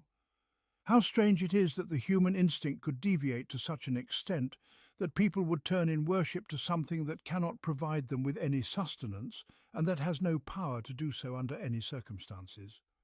They call upon God, the Creator and Sustainer, whose blessings are before their eyes, undeniable, and yet they set up equals and rivals to God. So do not set up rivals to God. Indeed, God knows and you do not know. There is no equal to God, so do not set up anyone or anything as comparable to him. Then he presents them with two parables. One of a servant who is owned, powerless and incapable of doing anything, and another of a man who is mute, unable to do anything, and a burden on his master to bring them closer to understanding the great truth they have overlooked, the truth that there is no likeness to God, and that it is inconceivable to equate in worship between God and any of his creation. For all of creation is subject to him. God sets forth a parable. A slave who is owned and has no power over anything, and one whom we have provided with good provision from us, and he spends from it secretly and openly. Are they equal? Praise be to God, but most of them do not know. And God sets forth another parable. Two men, one of them mute, unable to do anything, and he is a burden on his master. Wherever his master directs him, he brings no good. Is he equal to one who enjoins justice while he is on a straight path? The first parable is drawn from their own reality, for they had slaves who were owned, powerless, and incapable of doing anything. They would never have equated between the powerless, owned slave and the wealthy master who was in control of his affairs. So how then can they equate between the sustainer of all creation and any of his creatures, when all of creation is subject to him? The second parable portrays a mute man, weak and dull-witted, who knows nothing and brings no benefit, and a strong, articulate man who enjoins justice and walks straight along the path of goodness. No reasonable person would equate the two. So how, then, can one equate an idol of stone with God Almighty, the all-powerful, the all-knowing, the one who commands justice and guides to the straight path?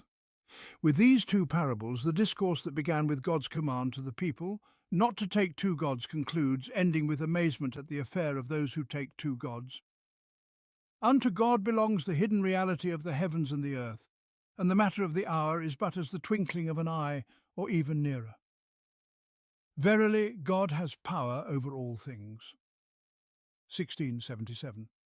And God brought you forth from the wombs of your mothers, knowing nothing, and he endowed you with hearing, sight, and hearts, so that you might be grateful. Have they not observed the birds held aloft in the sky? None holds them up but God. Verily, in this are signs for people who believe. And God has made for you homes from your dwellings, and has made for you tents from the skins of cattle, which you find light to carry on the day of travel and the day of your stay, and from their wool, fur, and hair, furnishings and goods for a time. 1680. And God has made for you out of what he created shade, and he has made for you refuges in the mountains, and garments that protect you from the heat, and garments that protect you in battle. Thus does he complete his favour upon you, so that you may submit. Yet, if they turn away, then your only duty is to convey the message clearly. They recognize the favour of God, but then they deny it, and most of them are ungrateful. And on the day when we shall raise a witness from every community, the disbelievers will not be permitted to make excuses, nor will they be asked to appease their sustainer. And when those who have wronged behold the punishment, it will not be lightened for them, nor will they be granted respite. And when the idolaters see their false gods, they will say, Our sustainer, these are our associates whom we used to call upon besides you. But they will fling back at them the accusation, You are indeed liars. And on that day they will surrender to God in submission, and the lies they fabricated will forsake them. As for those who disbelieved and barred others from the path of God, we shall add torment upon torment for them, because they were spreading corruption. And on that day we shall raise from every nation a witness against them from among themselves, and we shall bring you as a witness against these, and we have sent down unto you the book as an exposition of all things, as a guidance, a mercy, and glad tidings for those who submit. The narrative continues in this passage to present the signs of divine unity, which this surah consistently emphasizes: the majesty of creation, the overflowing bounty of blessings, and the all-encompassing knowledge of God. Yet here the focus shifts to the matter of resurrection, which is one of the mysteries of the unseen, known only to God, and to which none is privy. The subjects discussed in this passage encompass various aspects of God's hidden knowledge concerning the heavens and the earth, the mysteries of the human soul and the horizons, and the unseen reality of the hour known only to God, for whom it is easy to bring into being. The matter of the hour is but as the twinkling of an eye, or even nearer, 1677, and the unseen knowledge of what lies in the wombs. God alone brings forth life from that hidden realm. You knew nothing, and then he graced you with hearing, sight, and hearts, so that you might be grateful for his blessings. And the hidden mysteries of creation, among them how birds are held aloft in the sky, none holding them up but God. Following this, the passage recounts some of God's material blessings upon humanity, which alongside these hidden mysteries and within their context, include the blessings of dwelling places, tranquility and shade. These include homes built of stone, tents made from the skins of cattle for both travel and residence, and furnishings and goods made from their wool, fur and hair, all of which are for temporary use. Likewise, he has created shade for you, placed refuges for you in the mountains, and made garments to protect you from the heat and armor to protect you in battle. Thus does he complete his favor upon you so that you may submit. 1681. The comfort and peace found in homes is a blessing whose true worth is only known to those who are homeless, without shelter or security. Its mention here comes after the discussion of the unseen, for the shelter of a home is not unlike the hidden veil of the unseen, both of them offering protection and cover. This reminder of the blessing of homes touches the hearts of those who are heedless of the value of this gift. At this point we may pause to reflect on Islam's view of the home in light of this evocative expression. God has made for you homes from your dwellings. 1680. Islam envisions the home as a place of psychological tranquility and emotional security, a place that soothes the soul and brings peace, whether through its physical adequacy for living and comfort, or through the sense of safety it provides for those dwelling within it, where each member finds solace in the presence of the others. The home is not a place for conflict, discord or strife, but rather a place of rest, security and peace. Hence Islam safeguards the sanctity of the home, ensuring its peace and security. No one may enter it without permission, no one may trespass upon it in the name of authority, and no one may spy on its inhabitants, whether in their moment of heedlessness or absence, thereby disturbing their sense of security and violating the sanctuary that Islam envisions for homes, expressed so beautifully and profoundly in this passage. Given that the scene here is one of homes, shelters and garments, the text naturally turns to the aspect of cattle that aligns with the elements of this imagery. And he has made for you tents from the skins of cattle which you find light to carry on the day of travel and the day of your stay, and from their wool, fur and hair, furnishings and goods for a time. 1680. Here too the text recounts the blessings of cattle in fulfilling both necessities and desires, mentioning goods alongside furnishings. Though the word goods may refer to the items used for travel, bedding and other purposes, it also hints at enjoyment and comfort. The expression softens in this atmosphere of dwelling and tranquility, referring to the shade, the shelters in the mountains, and the garments that protect from the heat and in battle. And God has made for you out of what he created shade, and he has made for you refuges in the mountains, and garments that protect you from the heat, and garments that protect you in battle. 1681. The soul finds repose in the shade and security in the shelters, and it takes comfort in the garments that shield from the heat, as well as the armor that provides protection in war. All of these align with the tranquility and security of homes, their shade and their shelter. Thus, the passage concludes, Thus does he complete his favor upon you so that you may submit.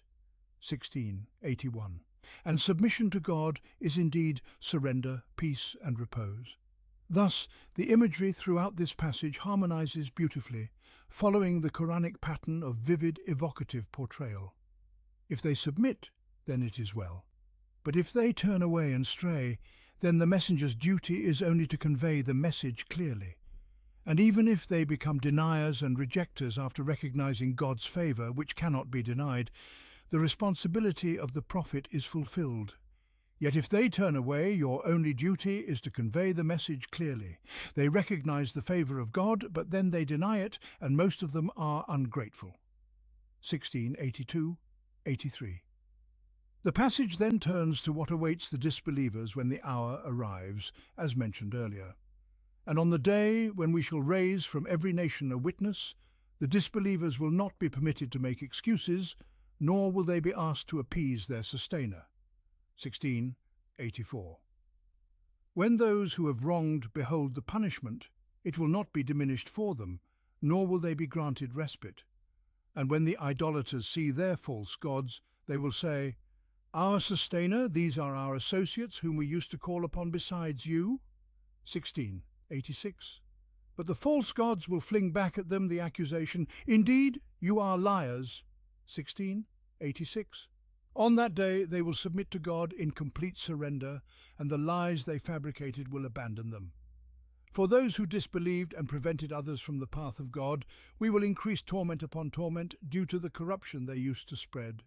The scene begins with the prophets bearing witness to what they knew of their mission to their people, of their message and the rejection they faced. The disbelievers will stand mute, unable to make excuses or offer any plea for mercy. They will not be invited to appease their sustainer with words or deeds, for the time of reconciliation has passed, and the time of judgment and punishment has arrived. And when those who have wronged behold the punishment, it will not be lightened for them, nor will they be granted respite. 1685. Then the silence is broken by the idolaters pointing to their false deities in the arena of the resurrection, those they claimed to be partners with God, gods they worshipped alongside or instead of God. In that moment they will say, "Our sustainer, these are our associates whom we used to call upon besides you." 1686. Today they finally acknowledge their sustainer, saying, "Our sustainer," but they no longer call these idols partners of God. They merely refer to them as our associates. The false gods, however, will disown them, casting them off in horror at the weighty accusation, "Indeed, you are liars." 1686. And on that day both the disbelievers and the idolaters will turn to God in complete submission, and they will submit to God on that day. 1687. Yet their fabricated lies, which they relied upon in this life, will desert them in their moment of greatest need, and the lies they fabricated will forsake them. 1687. Finally, the verse concludes by confirming the doubling of punishment for those who not only disbelieved, but also led others astray, preventing them from God's path. For those who disbelieved and barred others from the path of God, we shall add torment upon torment for them because they were spreading corruption. 1688. Disbelief is itself corruption, and leading others into disbelief is corruption upon corruption. They have committed the crime of their own disbelief, as well as the crime of turning others away from guidance, so their punishment is doubled, in accordance with the severity of their crimes. This is the general rule with all peoples. Then the passage turns to a specific scenario involving the messenger, peace be upon him, and his community. And on the day when we shall raise from every nation a witness against them from among themselves, and we shall bring you as a witness against these. And we have sent down unto you the book as an exposition of all things, as a guidance, a mercy, and glad tidings for those who submit. 1689. In the shade of the scene presented for the polytheists, where their false gods betray them and they surrender to God, disowning the claims of their deluded worshippers, the context brings forth the matter of the messenger and the polytheists of Quraysh on the day when a witness will be raised from every nation. This reference comes at exactly the right moment and with the right force. and we shall bring you as a witness against these. Then it is mentioned that in the book revealed to the messenger is an exposition of all things. Thus, no one can make an excuse after it, and no one has any justification left to plead. It is a guidance, a mercy, and glad tidings for those who submit. So whoever seeks guidance and mercy should submit before that fearful day comes, when the disbelievers will be neither granted permission to speak, nor allowed to make amends. Thus, the scenes of the resurrection often appear in the Qur'an to serve a purpose within the context, harmonizing with its atmosphere and fulfilling its objectives. Verily, God commands justice and the doing of good, and generosity towards one's kindred, and he forbids all that is shameful, all that runs counter to reason, and all transgression. He exhorts you so that you may bear this in mind. 1690. And be true to God's covenant whenever you bind yourselves by a pledge, and do not break your oaths after having solemnly confirmed them, for you have made God your surety.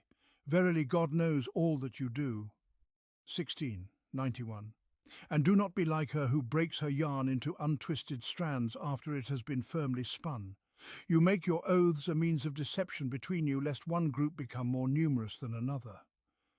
God only tests you by this, and on the day of resurrection he will surely make clear to you that wherein you differed. 1692. And if God had so willed, he could have made you all one single community. But he lets go astray whom he wills and guides whom he wills, and you shall surely be questioned about all that you did. 1693. Do not make your oaths a means of deception between you, lest your foot slip after it had been firmly established, and then you would taste the evil consequences of having turned people away from the path of God. You shall have a grievous punishment. 1694. And do not barter away God's covenant for a trifling gain. Verily, that which is with God is better for you if you but knew. That which you have will pass away, but that which is with God will endure. And we shall certainly reward those who are patient in accordance with the best of what they used to do. 1695. 96. Whoever does righteous deeds, whether male or female, while being a believer, we shall surely grant them a good life, and we shall certainly reward them according to the best of what they used to do. 1697. When you recite the Qur'an, seek refuge with God from Satan, the accursed. 1698. Verily, he has no power over those who believe and place their trust in their sustainer. 1699. His power is only over those who take him as their ally and those who associate partners with God. 16100. When we substitute one verse for another, and God knows best what he reveals, they say, "You are but a fabricator." Indeed, most of them do not understand. 16101. Say, the Holy Spirit has brought it down from your sustainer in truth, to strengthen those who believe, and as a guidance and glad tidings for those who submit. 16102. And indeed we know that they say it is but a human being who teaches him, but the tongue of the one they falsely refer to is foreign, whereas this is a clear Arabic tongue. 16103. Indeed, those who do not believe in God's revelations, God will not guide them, and they shall have a painful punishment. 16104. Only those who do not believe in God's revelations fabricate falsehoods, and it is they who are the liars. 16105. Whoever disbelieves in God after having believed, except for those who are forced to do so while their hearts remain firm in faith, but whoever willingly opens his heart to disbelief, upon them is the wrath of God, and for them is a grievous punishment. 16106. This is because they preferred the life of this world over the hereafter, and because God does not guide the people who disbelieve. 16107. They are the ones upon whose hearts, hearing and sight God has set a seal, and they are the heedless. 16108. Without doubt they will be the losers in the hereafter. 16109. But surely your sustainer is, for those who migrated after having been persecuted, then fought and remained patient. Indeed, your sustainer after all this is forgiving, merciful. 16110. On the day when every soul will come disputing in its own defense, and every soul will be fully compensated for what it did, and they shall not be wronged. 16:111. The previous lesson concluded with God's words, and we have sent down to you the book as an exposition of all things, and as a guidance, mercy, and glad tidings for those who submit. 16:89. In this lesson we find a clarification of some of what is contained in the book in terms of guidance, mercy, and glad tidings. It includes the command for justice, beneficence, and giving to close relatives, the prohibition of shameful deeds, wrongdoing, and oppression, the command to fulfill covenants, and the prohibition of breaking oaths after confirming them. All these are among the fundamental principles of conduct brought by this book. Also included is the punishment for breaking covenants and using oaths for deception, which is described as a grievous punishment. And there is glad tidings for those who remain patient, for they will be granted their reward in accordance with the best of what they used to do. The lesson also mentions some of the etiquettes of reading this book, such as seeking refuge with God from Satan, the accursed, to drive away his influence from the assembly of the Qur'an. It also addresses some of the fabrications that the polytheists make about this book. Some accuse the Prophet, peace be upon him, of fabricating it, while others claim that a foreign boy teaches him this Qur'an. At the end of the lesson, the punishment for those who disbelieve after having believed is made clear, along with the distinction between those who are coerced into disbelief and those who willingly open their hearts to it. Mention is also made of those who were persecuted, then migrated, fought, and remained patient. These are given glad tidings of God's forgiveness and mercy. Verily, God commands justice and the doing of good and generosity towards one's kindred, and he forbids all that is shameful, all that runs counter to reason, and all transgression. He exhorts you so that you may bear this in mind. 16:90. And be true to God's covenant, whenever you bind yourselves by a pledge, and do not break your oaths after having solemnly confirmed them, for you have made God your surety. Verily, God knows all that you do. 1691. The fulfillment of God's covenant encompasses the pledge of allegiance that the Muslims gave to the Prophet, peace be upon him, as well as any covenant that commands what is good and virtuous, as ordained by God. Fulfilling promises and covenants is essential for maintaining trust in dealings between people. Without this trust, no society can stand and no humanity can survive. The verse shames those who would break their oaths after confirming them, for they made God their witness to their promises and invoked him as a guarantor of their fulfillment. Then the verse warns them with a subtle threat, verily God knows all that you do. Islam takes the matter of fulfilling covenants very seriously and does not tolerate any breach of them, for they are the foundation of trust, without which the fabric of society unravels. The Quranic texts here do not merely order the fulfillment of covenants and forbid breaking them. They also go on to give examples, to denounce the breaking of oaths, and to reject the excuses that some might use as justifications. And do not be like her who breaks her yarn into untwisted strands after it has been firmly spun. You make your oaths a means of deception between you, lest one group become more numerous than another. God only tests you by this, and on the day of resurrection he will surely make clear to you that wherein you differed. 1692. The one who breaks a covenant is likened to a foolish woman of weak resolve and poor judgment, who spins her yarn only to unravel it again, leaving it in broken strands.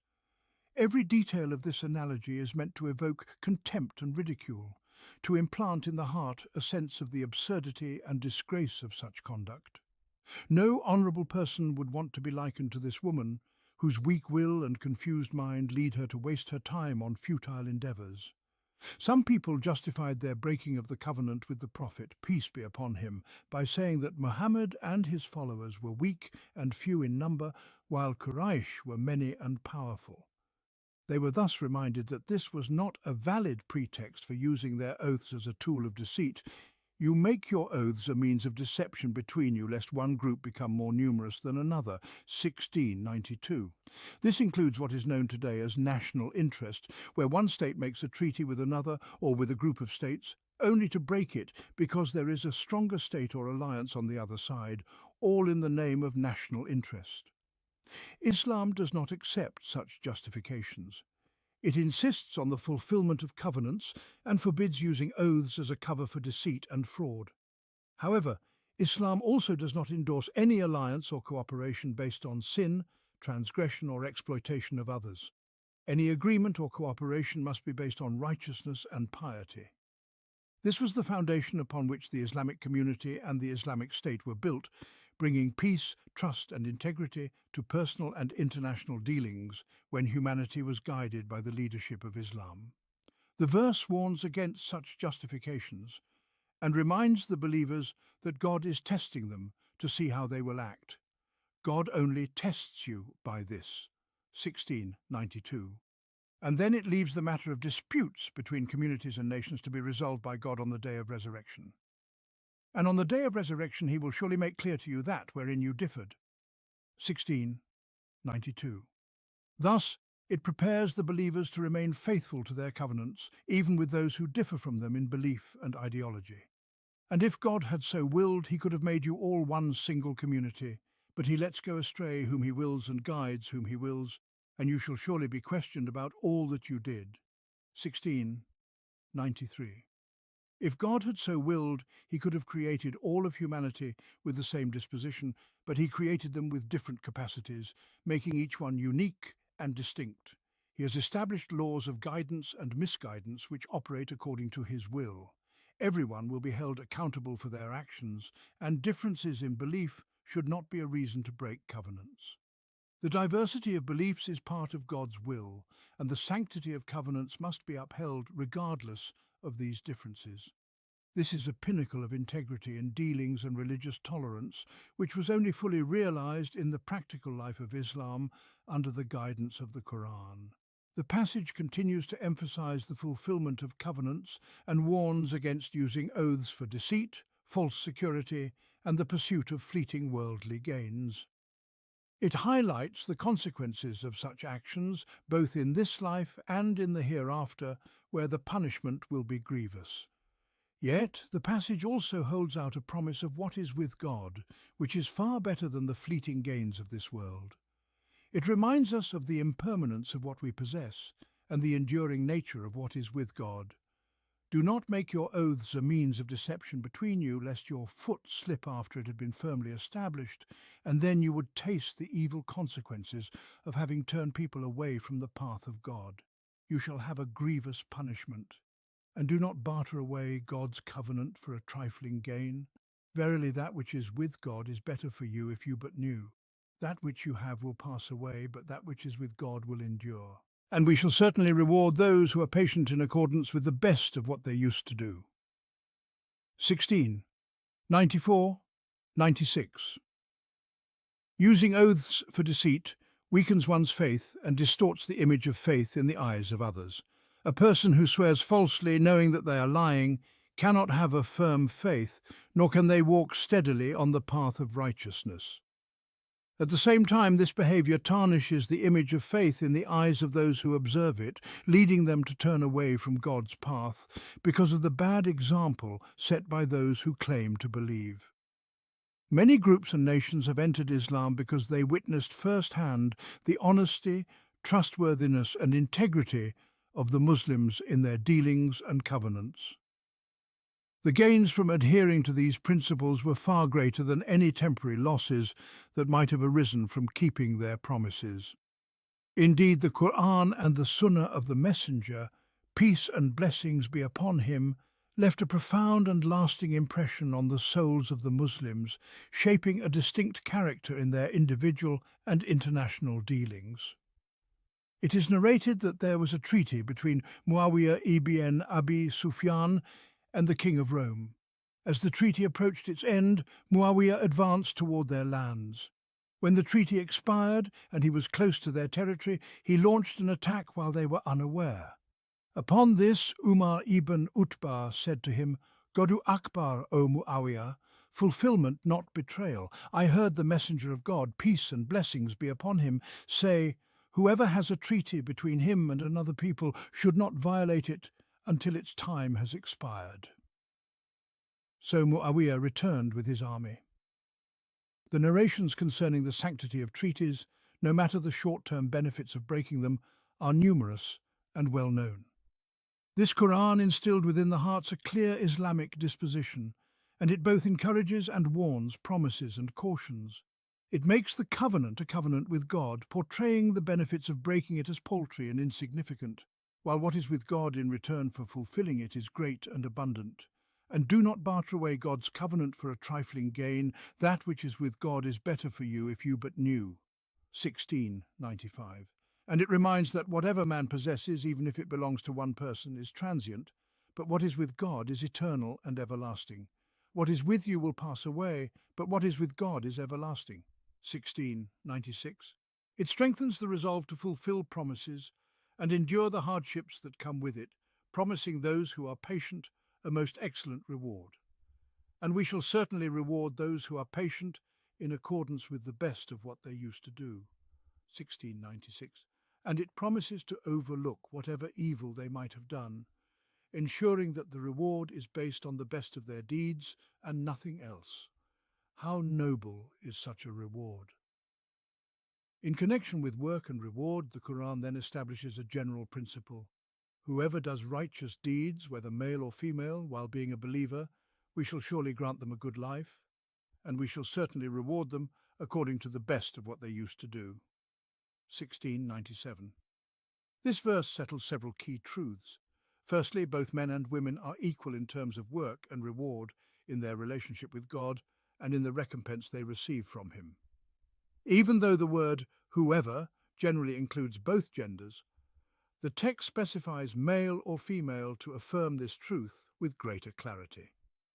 This occurs in a surah that addresses the misguided views of the pre-Islamic Arabs regarding women, their disdain for daughters, and their shame upon hearing news of a daughter's birth, leading some to hide from their people out of grief, sorrow, shame, and disgrace. Secondly, righteous deeds must have a solid foundation upon which they rest, belief in God. Without this foundation, no structure can truly stand, and without this bond, no scattered parts can come together. Without faith, deeds are nothing but dust, like ashes scattered by a strong wind on a stormy day. Faith is the axis around which all threads are drawn together. Without it, they are but loose strands. It is faith that makes righteous deeds purposeful and gives them meaning, making goodness firm and lasting, tied to a great source. Without this, deeds would be mere whims, swayed by desires and fleeting passions. Thirdly, righteous deeds, when accompanied by faith, are rewarded with a good life in this world. It does not matter whether this life is one of ease, affluence, and wealth. It may include material blessings, but it is not necessarily tied to them. Life contains many things beyond material wealth that make it pleasant and fulfilling within the bounds of sufficiency. These include connection with God, trust in Him, assurance of His care, His protection, and His pleasure. It includes health, peace, contentment, blessings, harmony in the home, and love in the hearts. It includes the joy of doing good and the satisfaction it brings to the conscience and life at large. Wealth is but one element, and a little of it suffices when the heart is connected to what is greater, purer, and more lasting with God. Fourthly, this good life in this world does not diminish the excellent reward in the hereafter. Fifthly, this reward in the hereafter will be based on the best of the deeds believers performed in this life, and it implies that God will overlook their shortcomings. How generous is this reward? The discourse then shifts to something specific about the Quran, the etiquette of reading it, and the accusations of the polytheists regarding it. When you recite the Quran, seek refuge with God from Satan the accursed. He has no power over those who believe and place their trust in their sustainer. His power is only over those who ally themselves with him and those who associate partners with God. 16. 98-100. Seeking refuge with God from Satan the accursed is a preparation for the atmosphere in which the Book of God is to be recited. It cleanses that atmosphere of Satan's whisperings and directs the emotions purely toward God, untainted by the influences of the realm of evil and impurity that Satan represents. Seek refuge with God from Satan the accursed. He has no power over those who believe and place their trust in their sustainer. 16. 98-99. Those who turn to God alone and purify their hearts for Him cannot be dominated by Satan, no matter how much he may whisper to them. Their connection with God protects them from following Satan or yielding to him. They may err, but they do not surrender. Rather, they drive Satan away and return to their sustainer swiftly. His power is only over those who ally themselves with him. 16:100. These are the ones who take him as their protector and surrender to him through their desires and whims. Among them are those who associate others with God, for the worship of Satan and the worship of evil have been known among some peoples. Following Satan is a form of polytheism, involving allegiance and submission to him. At the mention of the polytheists, their accusations against the Qur'an are also mentioned. When we substitute one verse for another, and God knows best what he reveals, they say, "You are but a fabricator." But most of them do not understand. Say, "The Holy Spirit has brought it down from your sustainer in truth to strengthen those who believe and as a guidance and glad tidings for the Muslims." 16:101-102. And we know indeed that they say, "It is but a human being who teaches him." The tongue of the one they falsely point to is foreign, while this is a clear Arabic tongue. 16:103. The polytheists did not understand the purpose of this book. They did not comprehend that it was sent to establish a global human society and to build a nation that would lead this universal community. They did not realize that it was the final message, after which no other message would come from the heavens. They were unaware that God, who created humankind, knows best what principles and laws are suitable for them. Thus, when one verse has fulfilled its purpose and its time has come to an end, God replaces it with another verse that is more suited to the new circumstances of the community and more appropriate for the long duration that follows, known only to Him. The matter belongs to Him. The parable of the verses of this book is like that of medicine. The patient is given doses until he is cured, after which he is advised to eat foods that are suitable for normal health in ordinary circumstances. The polytheists understood none of this. Therefore, they did not grasp the wisdom behind the replacement of one verse with another during the life of the messenger. Peace and blessings be upon him. So they accused him of fabrication, even though they had never known him to lie. But most of them do not understand. 16:101. Say, "The Holy Spirit has brought it down from your sustainer in truth." How could it be a fabrication when it was brought down by the Holy Spirit, Gabriel, peace be upon him, from your sustainer, not from yourself, and in truth with no falsehood mixed into it, to strengthen those who believe? The hearts of the believers connected to God recognize that it is from Him, so they remain steadfast in the truth and find peace in its authenticity. And as a guidance and glad tidings for the Muslims, it guides them to the straight path and gives them glad tidings of victory and empowerment. We know indeed that they say, "It is but a human being who teaches him." The tongue of the one they falsely point to is foreign, while this is a clear Arabic tongue. 16:103. Their other accusation was that a human being was teaching the Prophet, peace and blessings be upon him, this Qur'an. They even named this person, although the narrations differ regarding his identity. Some said they were pointing to a foreign man who lived among them, a slave of one of the Quraysh clans who sold goods near Safa. The Prophet, peace and blessings be upon him, would sometimes sit with him and speak with him a little. But this man was non-Arabic in tongue and didn't know Arabic well, or he knew very little, just enough to reply to basic greetings. Muhammad ibn Ishaq narrated in his Surah, "The Messenger of God, peace and blessings be upon him, often sat at Al-Marwa with a Christian slave called Jabra, who belonged to some of the Banu al-Hadrami, so God revealed. We know indeed that they say, 'It is but a human being who teaches him.' The tongue of the one they falsely point to is foreign, while this is a clear Arabic tongue." Abdullah ibn Kathir, as well as Ikrimah and Qatada, said his name was Ya'ish. Ibn Jarir narrated with his chain from Ibn Abbas, "The Messenger of God, peace and blessings be upon him, used to teach a man in Mecca whose name was Balaam.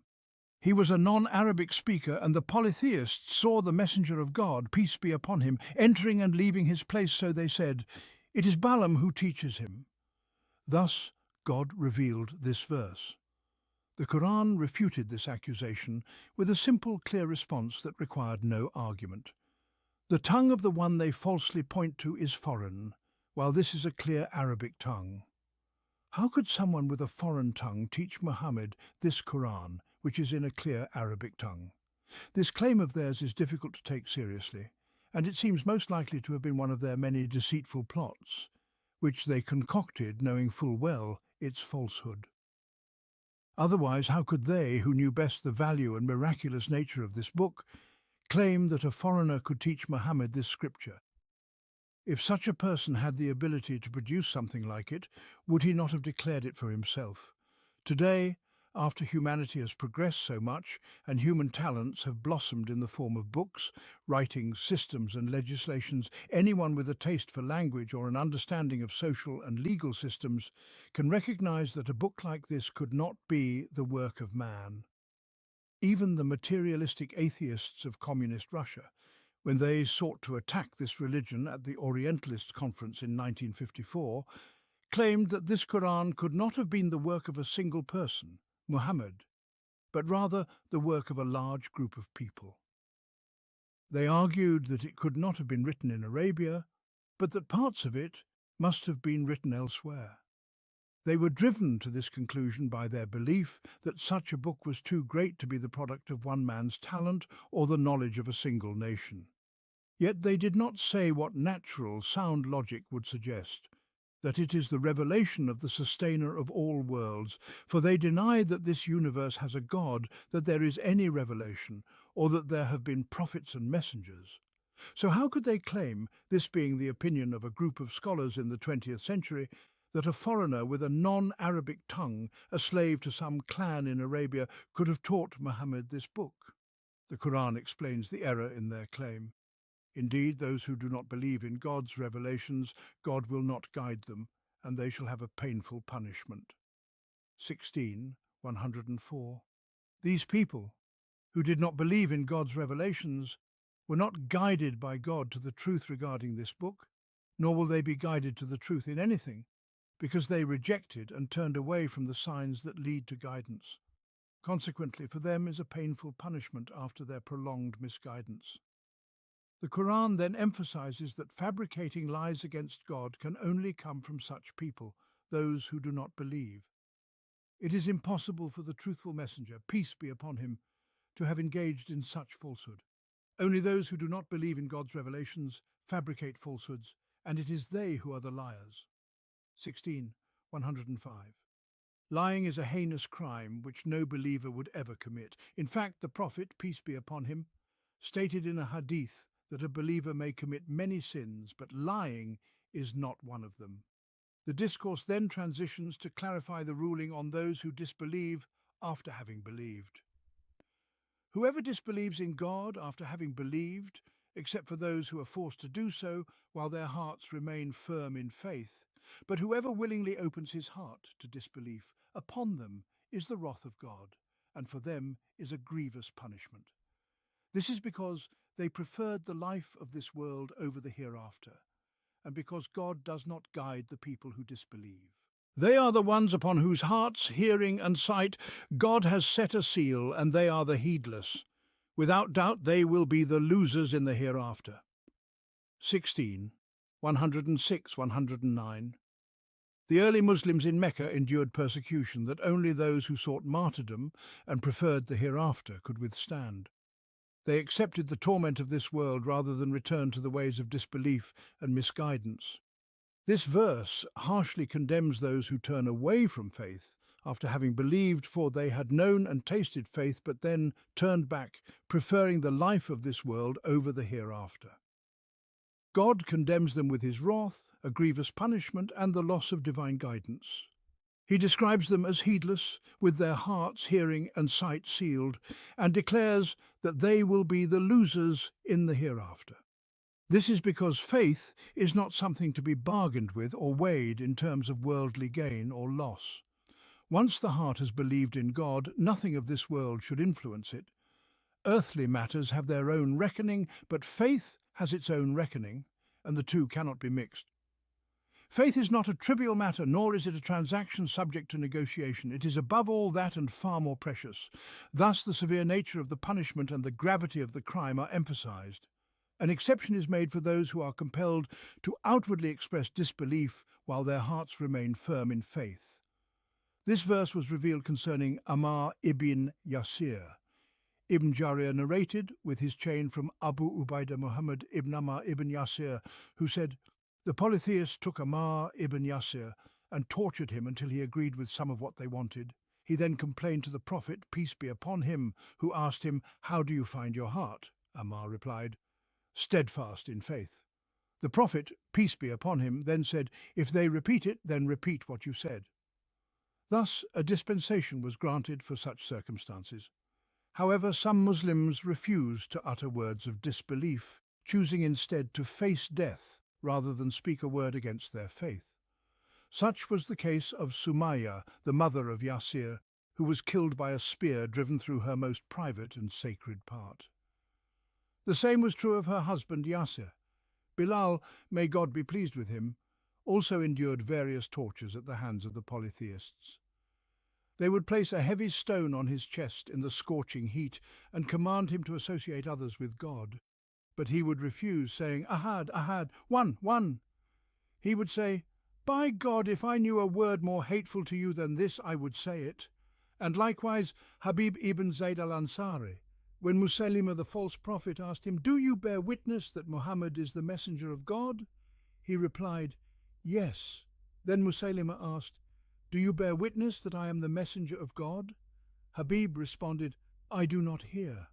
And Musaylima proceeded to cut him into pieces, bit by bit, while Habib stood steadfast, unwavering in his faith. Al-Hafiz ibn Asakir narrated in the biography of Abdullah ibn Hudafa al-Sahmi, one of the noble companions, may God be pleased with them, that on page 2197 he was captured by the Romans and they brought him before their king. The king said to him, "Convert to Christianity, and I will share my kingdom with you and marry you to my daughter." Abdullah answered, "Even if you were to give me all that you possess and all that the Arabs possess, I would not turn back from the religion of Muhammad. Peace and blessings be upon him, for even the blink of an eye." The king said, "Then I shall kill you," to which Abdullah replied, "That is up to you." So the king ordered him to be crucified and commanded the archers to fire near his hands and feet while offering him the Christian faith. But he refused. Then the king ordered him to be taken down and had a cauldron prepared. In one narration it was said to be a copper pot. The cauldron was heated and a Muslim captive was brought and cast into it, while Abdullah watched until nothing but bones remained. The king again offered him Christianity, but he refused. Then the king ordered that Abdullah be thrown into the cauldron. As he was lifted by a pulley to be cast into it, he began to weep, and the king, thinking he had gained the upper hand, called him back. He asked, "Why are you weeping?" Abdullah replied, "I weep because I have but one soul, and it is about to be cast into this pot for the sake of God. I wish I had as many souls as there are hairs on my body, so that they could each experience this torment for the sake of God." In another narration it is said that Abdullah was imprisoned and deprived of food and drink for several days. He was then offered wine and pork, but he did not touch them. The king summoned him and asked, "Why did you not eat, even though it was permitted for you?" Abdullah replied, "It was indeed permitted for me, but I did not want to give you the satisfaction." The king then said, "Kiss my head and I will release you." Abdullah replied, "Will you also release all the Muslim captives with me?" The king agreed, so Abdullah kissed his head, and the king released him along with all the Muslim captives. When Abdullah returned, Umar ibn al-Khattab, may God be pleased with him, said, "It is incumbent upon every Muslim to kiss the head of Abdullah ibn Hudafa, and I shall begin." Then Umar kissed his head. May God be pleased with them both. Such is the gravity of faith, a matter of immense significance in which there is no leniency, no compromise. The price of holding on to it is indeed immense, but it holds far greater worth in the heart of the believer and in the sight of God. Faith is a trust that only those willing to sacrifice their very lives can uphold. Life itself becomes light and all its pleasures trivial in comparison. Then your sustainer to those who have emigrated after they were persecuted and who then strove and patiently endured, your sustainer indeed after all of this is forgiving, merciful. On the day when every soul will dispute for itself and every soul will be fully repaid for what it has done, and they will not be wronged. They were among the weak of the Arabs, those whom the tyrannical polytheists sought to turn away from their religion through torture and various means, but they emigrated when the opportunity arose, their faith was perfected, and they strove in the path of God, patiently bearing the burdens of the divine call. God gives them glad tidings of forgiveness and mercy. Your sustainer after all of this is forgiving, merciful. That is the day when every soul will be preoccupied with its own concerns, not turning to anyone else. On the day when every soul will dispute for itself, an expression that casts the shadow of terror, where each person is wholly occupied with pleading for their own soul, hoping it might be saved from punishment. But there is no escape in preoccupation or pleading. It is only the recompense, each soul for what it has earned, and they will not be wronged. God sets forth the parable of a town that was secure and content, its provision coming to it in abundance from every place, but it denied the blessings of God, so God made it taste the garment of hunger and fear because of what they used to do. A messenger came to them from among themselves, but they denied him, so the punishment seized them while they were wrongdoers. So eat from what God has provided for you, lawful and good, and be grateful for the blessings of God if it is Him you worship.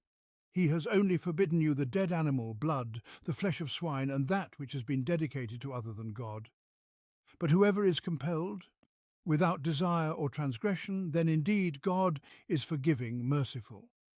And do not say concerning what your tongues falsely describe, this is lawful and this is unlawful, to invent lies against God. Indeed, those who invent lies against God will not succeed. A brief enjoyment, and for them is a painful punishment. And to those who follow the Jewish faith, we forbade what we recounted to you before. We did not wrong them, but they wronged themselves. Then your sustainer, to those who committed evil out of Jahiliyyah, and then repented afterward and reformed. Your sustainer indeed, after all of this, is forgiving, merciful. Indeed, Abraham was a community unto himself, devoutly obedient to God, inclining toward truth, and he was not among the polytheists, grateful for his blessings. God chose him and guided him to a straight path.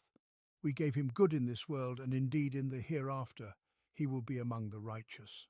Then we revealed to you to follow the creed of Abraham, inclining toward truth, and he was not among the polytheists. The Sabbath was only enjoined upon those who differed concerning it, and your sustainer will judge between them on the day of resurrection regarding that over which they used to differ. Call to the way of your sustainer with wisdom and good counsel, and argue with them in the best manner. Indeed, your sustainer knows best who has strayed from his path, and he knows best who are the rightly guided. And if you retaliate, retaliate with the equivalent of what you were harmed. But if you are patient, it is better for those who are patient. And be patient, and your patience is only through God. Do not grieve over them, and do not be distressed by what they scheme. Indeed, God is with those who are mindful of Him and those who do good. Earlier in this chapter, God set forth two parables to bring closer the truth of faith. Here he sets forth an example to portray the state of Mecca and its people who denied the blessings of God upon them. Let them consider the fate that threatens them through the parable that God strikes for them. From the mention of blessings in the parable, blessings of abundant provision, security and peace, the discourse shifts to the good things they deprive themselves of, following the delusions of idolatry. Though God has made them lawful for them, He specified the prohibitions, and these are not among them. Such behavior is a form of ingratitude for God's blessings, and failing to express thanks for them exposes them to severe punishment. For inventing lies against God without any basis in divine law. In connection with what has been forbidden to Muslims of impure things, the text alludes to what was forbidden to the Jews of good things. as a punishment for their wrongdoing. This prohibition was a penalty for their disobedience, not something forbidden to their forefathers during the time of Abraham, who was a devout servant of God, inclining toward truth, grateful for his blessings. God chose him and guided him to a straight path, so good things were lawful for him and for his descendants after him, until God made some things forbidden to the Jews as a special punishment. And whoever repents after their jahiliyyah, God is forgiving, merciful. Then the faith of Muhammad came as a continuation and fulfillment of the faith of Abraham, and once again all good things were made lawful. As for the Sabbath, it was only made binding on the Jews who differed about it. Some refrained from fishing, while others broke their covenant and were transformed into lesser beings, losing the dignity of their humanity. The chapter concludes by commanding the messenger, peace and blessings be upon him, to call to the path of his sustainer with wisdom and good counsel, and to argue with people in the best manner. He is commanded to adhere to the principle of justice in repelling aggression with equal retribution without exceeding the bounds. Yet patience and forgiveness are better, and the ultimate success belongs to the pious and those who do good, for God is with them, helping and guiding them to the path of righteousness and salvation. And God sets forth the parable of a town that was secure and content, its provision coming to it in abundance from every place, but it denied the blessings of God. So God made it taste the garment of hunger and fear because of what they used to do. A messenger came to them from among themselves, but they denied him, so the punishment seized them while they were wrongdoers. And this is similar to the state of Mecca. God had established his sacred house therein, making it a sanctuary where none dared extend a hand against its people, even if they were murderers. No one would dare harm them while they were within the protection of the sacred house. The people of Mecca were secure, while those around them were constantly exposed to danger. Their provision would come to them easily and plentifully from all places, despite their valley being barren, without cultivation. All manner of fruits were brought to them, and they tasted the sweetness of safety and prosperity since the time of Abraham. Then, when a messenger arose from among them, whom they knew to be trustworthy and honest, against whom they knew no fault, God sent him as a mercy to them and to all the worlds, bringing the same faith as Abraham, the builder of the sacred house, under whose protection they lived in peace and prosperity. Yet they denied him, slandered him, and inflicted harm upon him and his followers, all the while being wrongdoers. God's parable perfectly fits their condition, and the consequence of that parable is before them.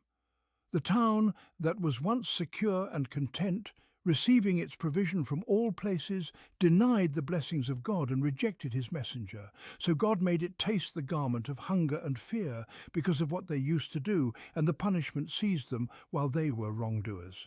The expression here is vivid, as hunger and fear are described as garments that envelop the people, seeping into their very being.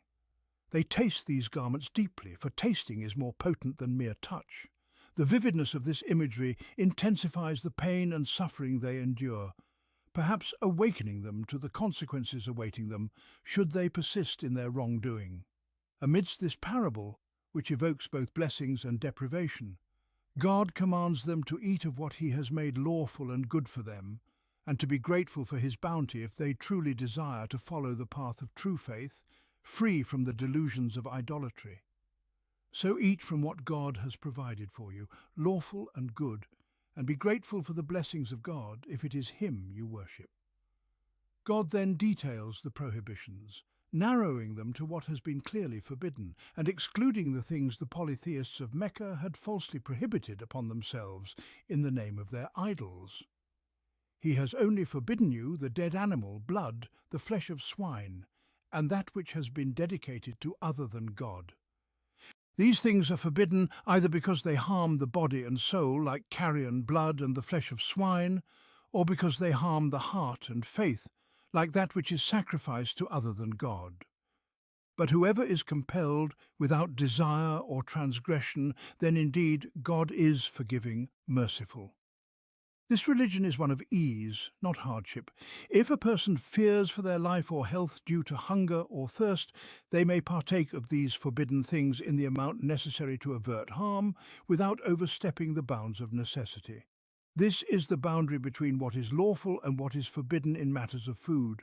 Do not transgress it, nor follow the delusions of idolatry, and do not lie by claiming that what God has made lawful is forbidden. The authority to declare things lawful or forbidden belongs solely to God, for it is a matter of divine law.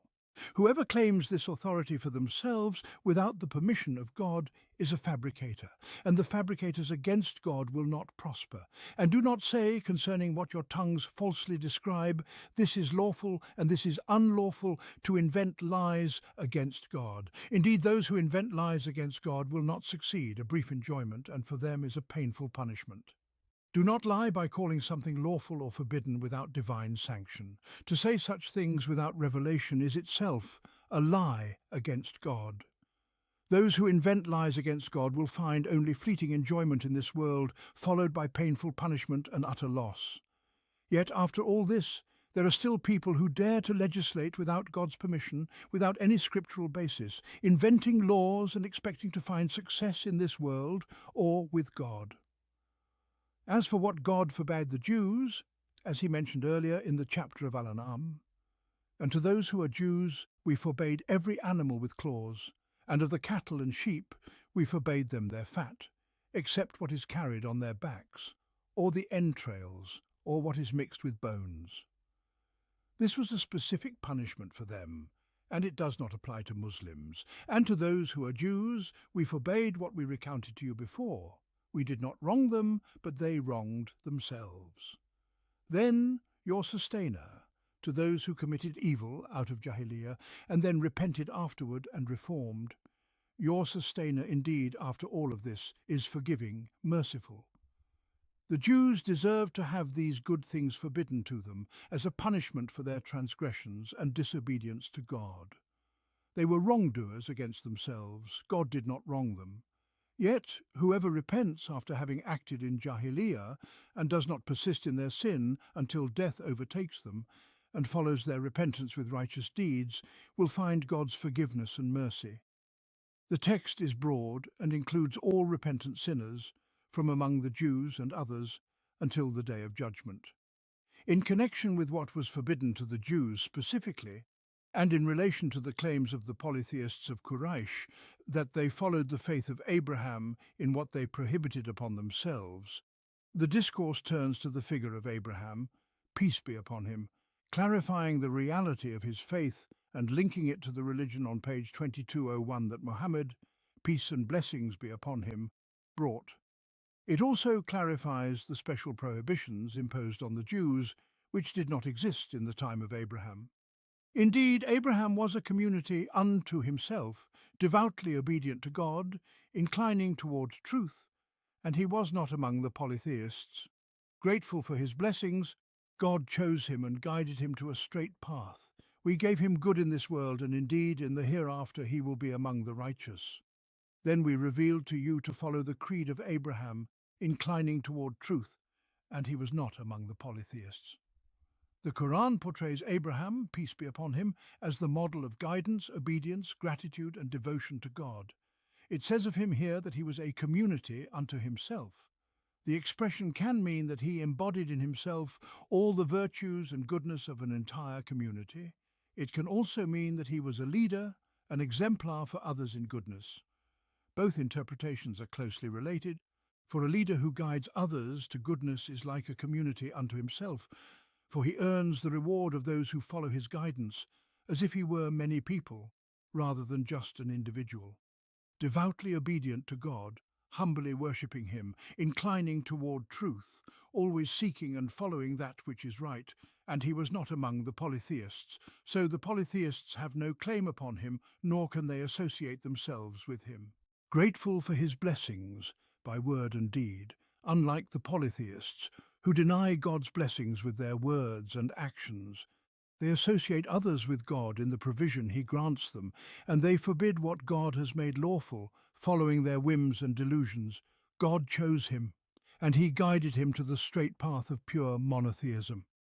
Such is the case of Abraham, to whom the Jews lay claim, and to whom the polytheists attach themselves.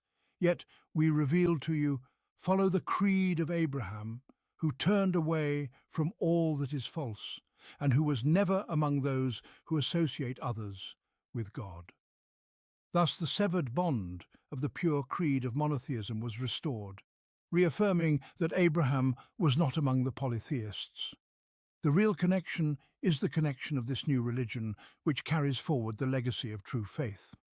As for the prohibition of the Sabbath, it was a specific injunction for the Jews who differed concerning it. It has no root in Abraham's faith, nor is it part of the religion of Muhammad, who follows the path of Abraham. The Sabbath was only enjoined upon those who differed concerning it, and your sustainer will judge between them on the day of resurrection regarding that over which they used to differ. This is a clear exposition of the ambiguities surrounding the relationship between the creed of monotheism, which Abraham brought forth long ago, and which was perfected in the final religion, and the deviant beliefs to which the polytheists and the Jews continue to cling. It is part of what this divine book has come to clarify. So let the messenger, peace and blessings be upon him, set forth on his path, calling to the way of his sustainer, the call of monotheism, with wisdom and good counsel, and disputing with those who differ in the best manner. If they transgress against him and the believers, let him punish them in equal measure to their transgression. But if he forgives and remains patient, even while possessing the power to retaliate in kind, let him rest assured that the ultimate outcome belongs to those who are mindful of God and who do good. Let him not grieve for those who do not find guidance, nor let his heart be distressed by their schemes against him and the believers. Call to the way of your sustainer with wisdom and good counsel, and argue with them in the best manner. Truly your sustainer knows best who has strayed from his path, and he knows best those who are rightly guided. And if you must retaliate, retaliate with the measure equal to what you were harmed. But if you are patient, it is indeed better for those who are patient. Be patient, and your patience is only through God. Do not grieve over them, and do not be distressed by their schemes. Indeed, God is with those who are mindful of him and who do good. Upon these foundations, the Qur'an establishes the principles of the call to faith, defines its methods and means, and lays down the path for the noble messenger, peace and blessings be upon him, and for those who will carry the banner of this upright religion after him. So let us reflect upon the constitution of this call as ordained by God in this Qur'an. The call is a call to the way of God, not to the person of the one who calls, nor to his people. The caller has nothing to gain from his call save discharging his duty to God. He has no claim to boast either over the call itself or over those who find guidance through it. His reward, in the end, is with God alone. And the call must be made with wisdom, considering the circumstances and conditions of those being addressed, and revealing to them only what they can bear at each stage, so as not to overwhelm them or burden them with obligations before their souls are ready to accept them. The manner in which they are addressed must also vary, adapting to the needs of the moment. For the caller must not be overtaken by excessive zeal and enthusiasm, causing him to overstep the bounds of wisdom in all of this and more. The call must also be made with gentle exhortation, which penetrates the heart with kindness and reaches deep into the soul with tenderness, rather than with harsh rebuke or reprimand without justification. Nor should the caller expose mistakes that may arise out of jahiliyyah or good intentions, for often gentle counsel can guide wandering hearts, bring together those who are estranged, and yield better results than scolding, reprimand, or harsh rebuke. And the argument must be conducted in the best manner, without aggression toward the one who differs, without vilifying or belittling him. This approach reassures the one being addressed, allowing him to feel that the intent of the caller is not merely to win an argument, but to arrive at the truth. The human soul has its pride and its stubbornness, and it will not easily abandon a position it has defended unless approached with gentleness, so that it does not feel defeated.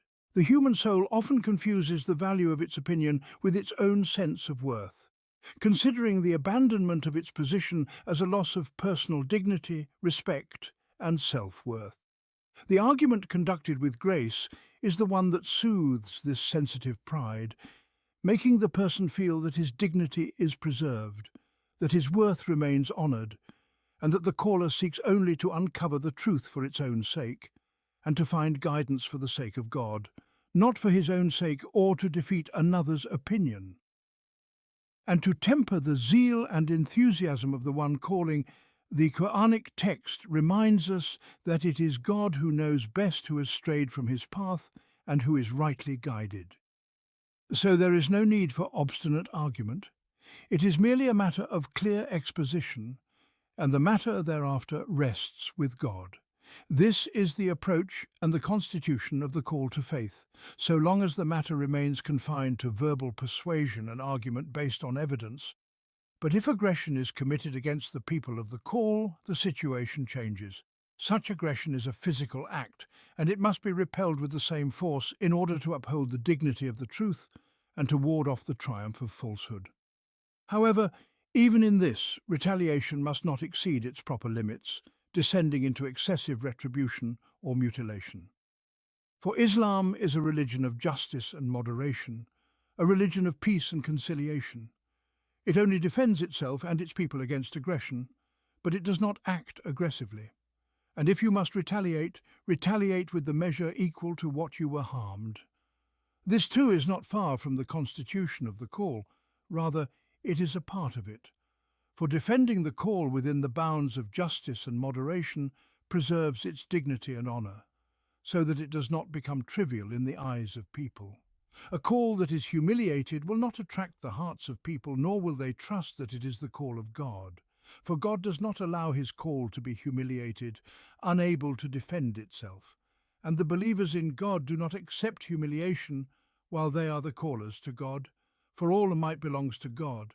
Moreover, they are entrusted with establishing justice on this earth, with upholding equity among people, and with guiding humanity to the straight path. How can they fulfill all of this if they are harmed without retaliating, if they are attacked but do not respond?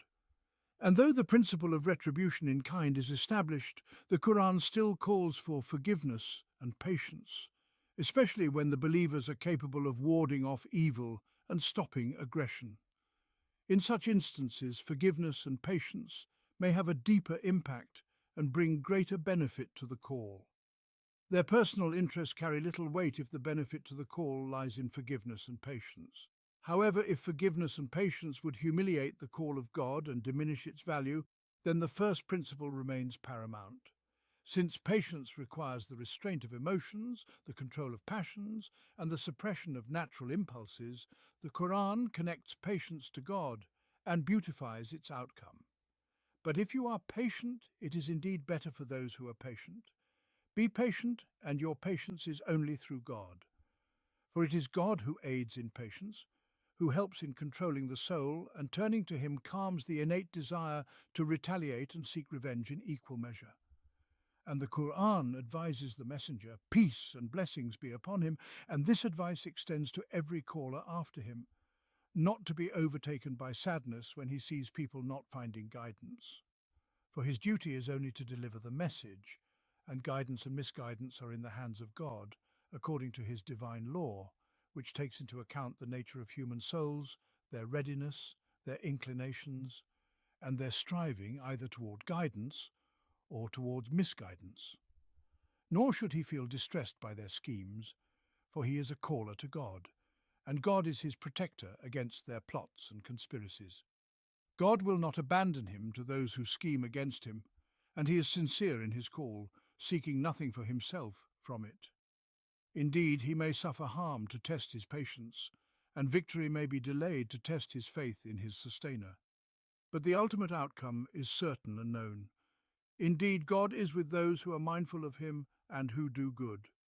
And whoever has God with him need not fear the schemes of those who plot or the machinations of those who conspire. This is the constitution of the call to God as ordained by God, and victory is tied to following it as God has promised. And who is more truthful in promise than God?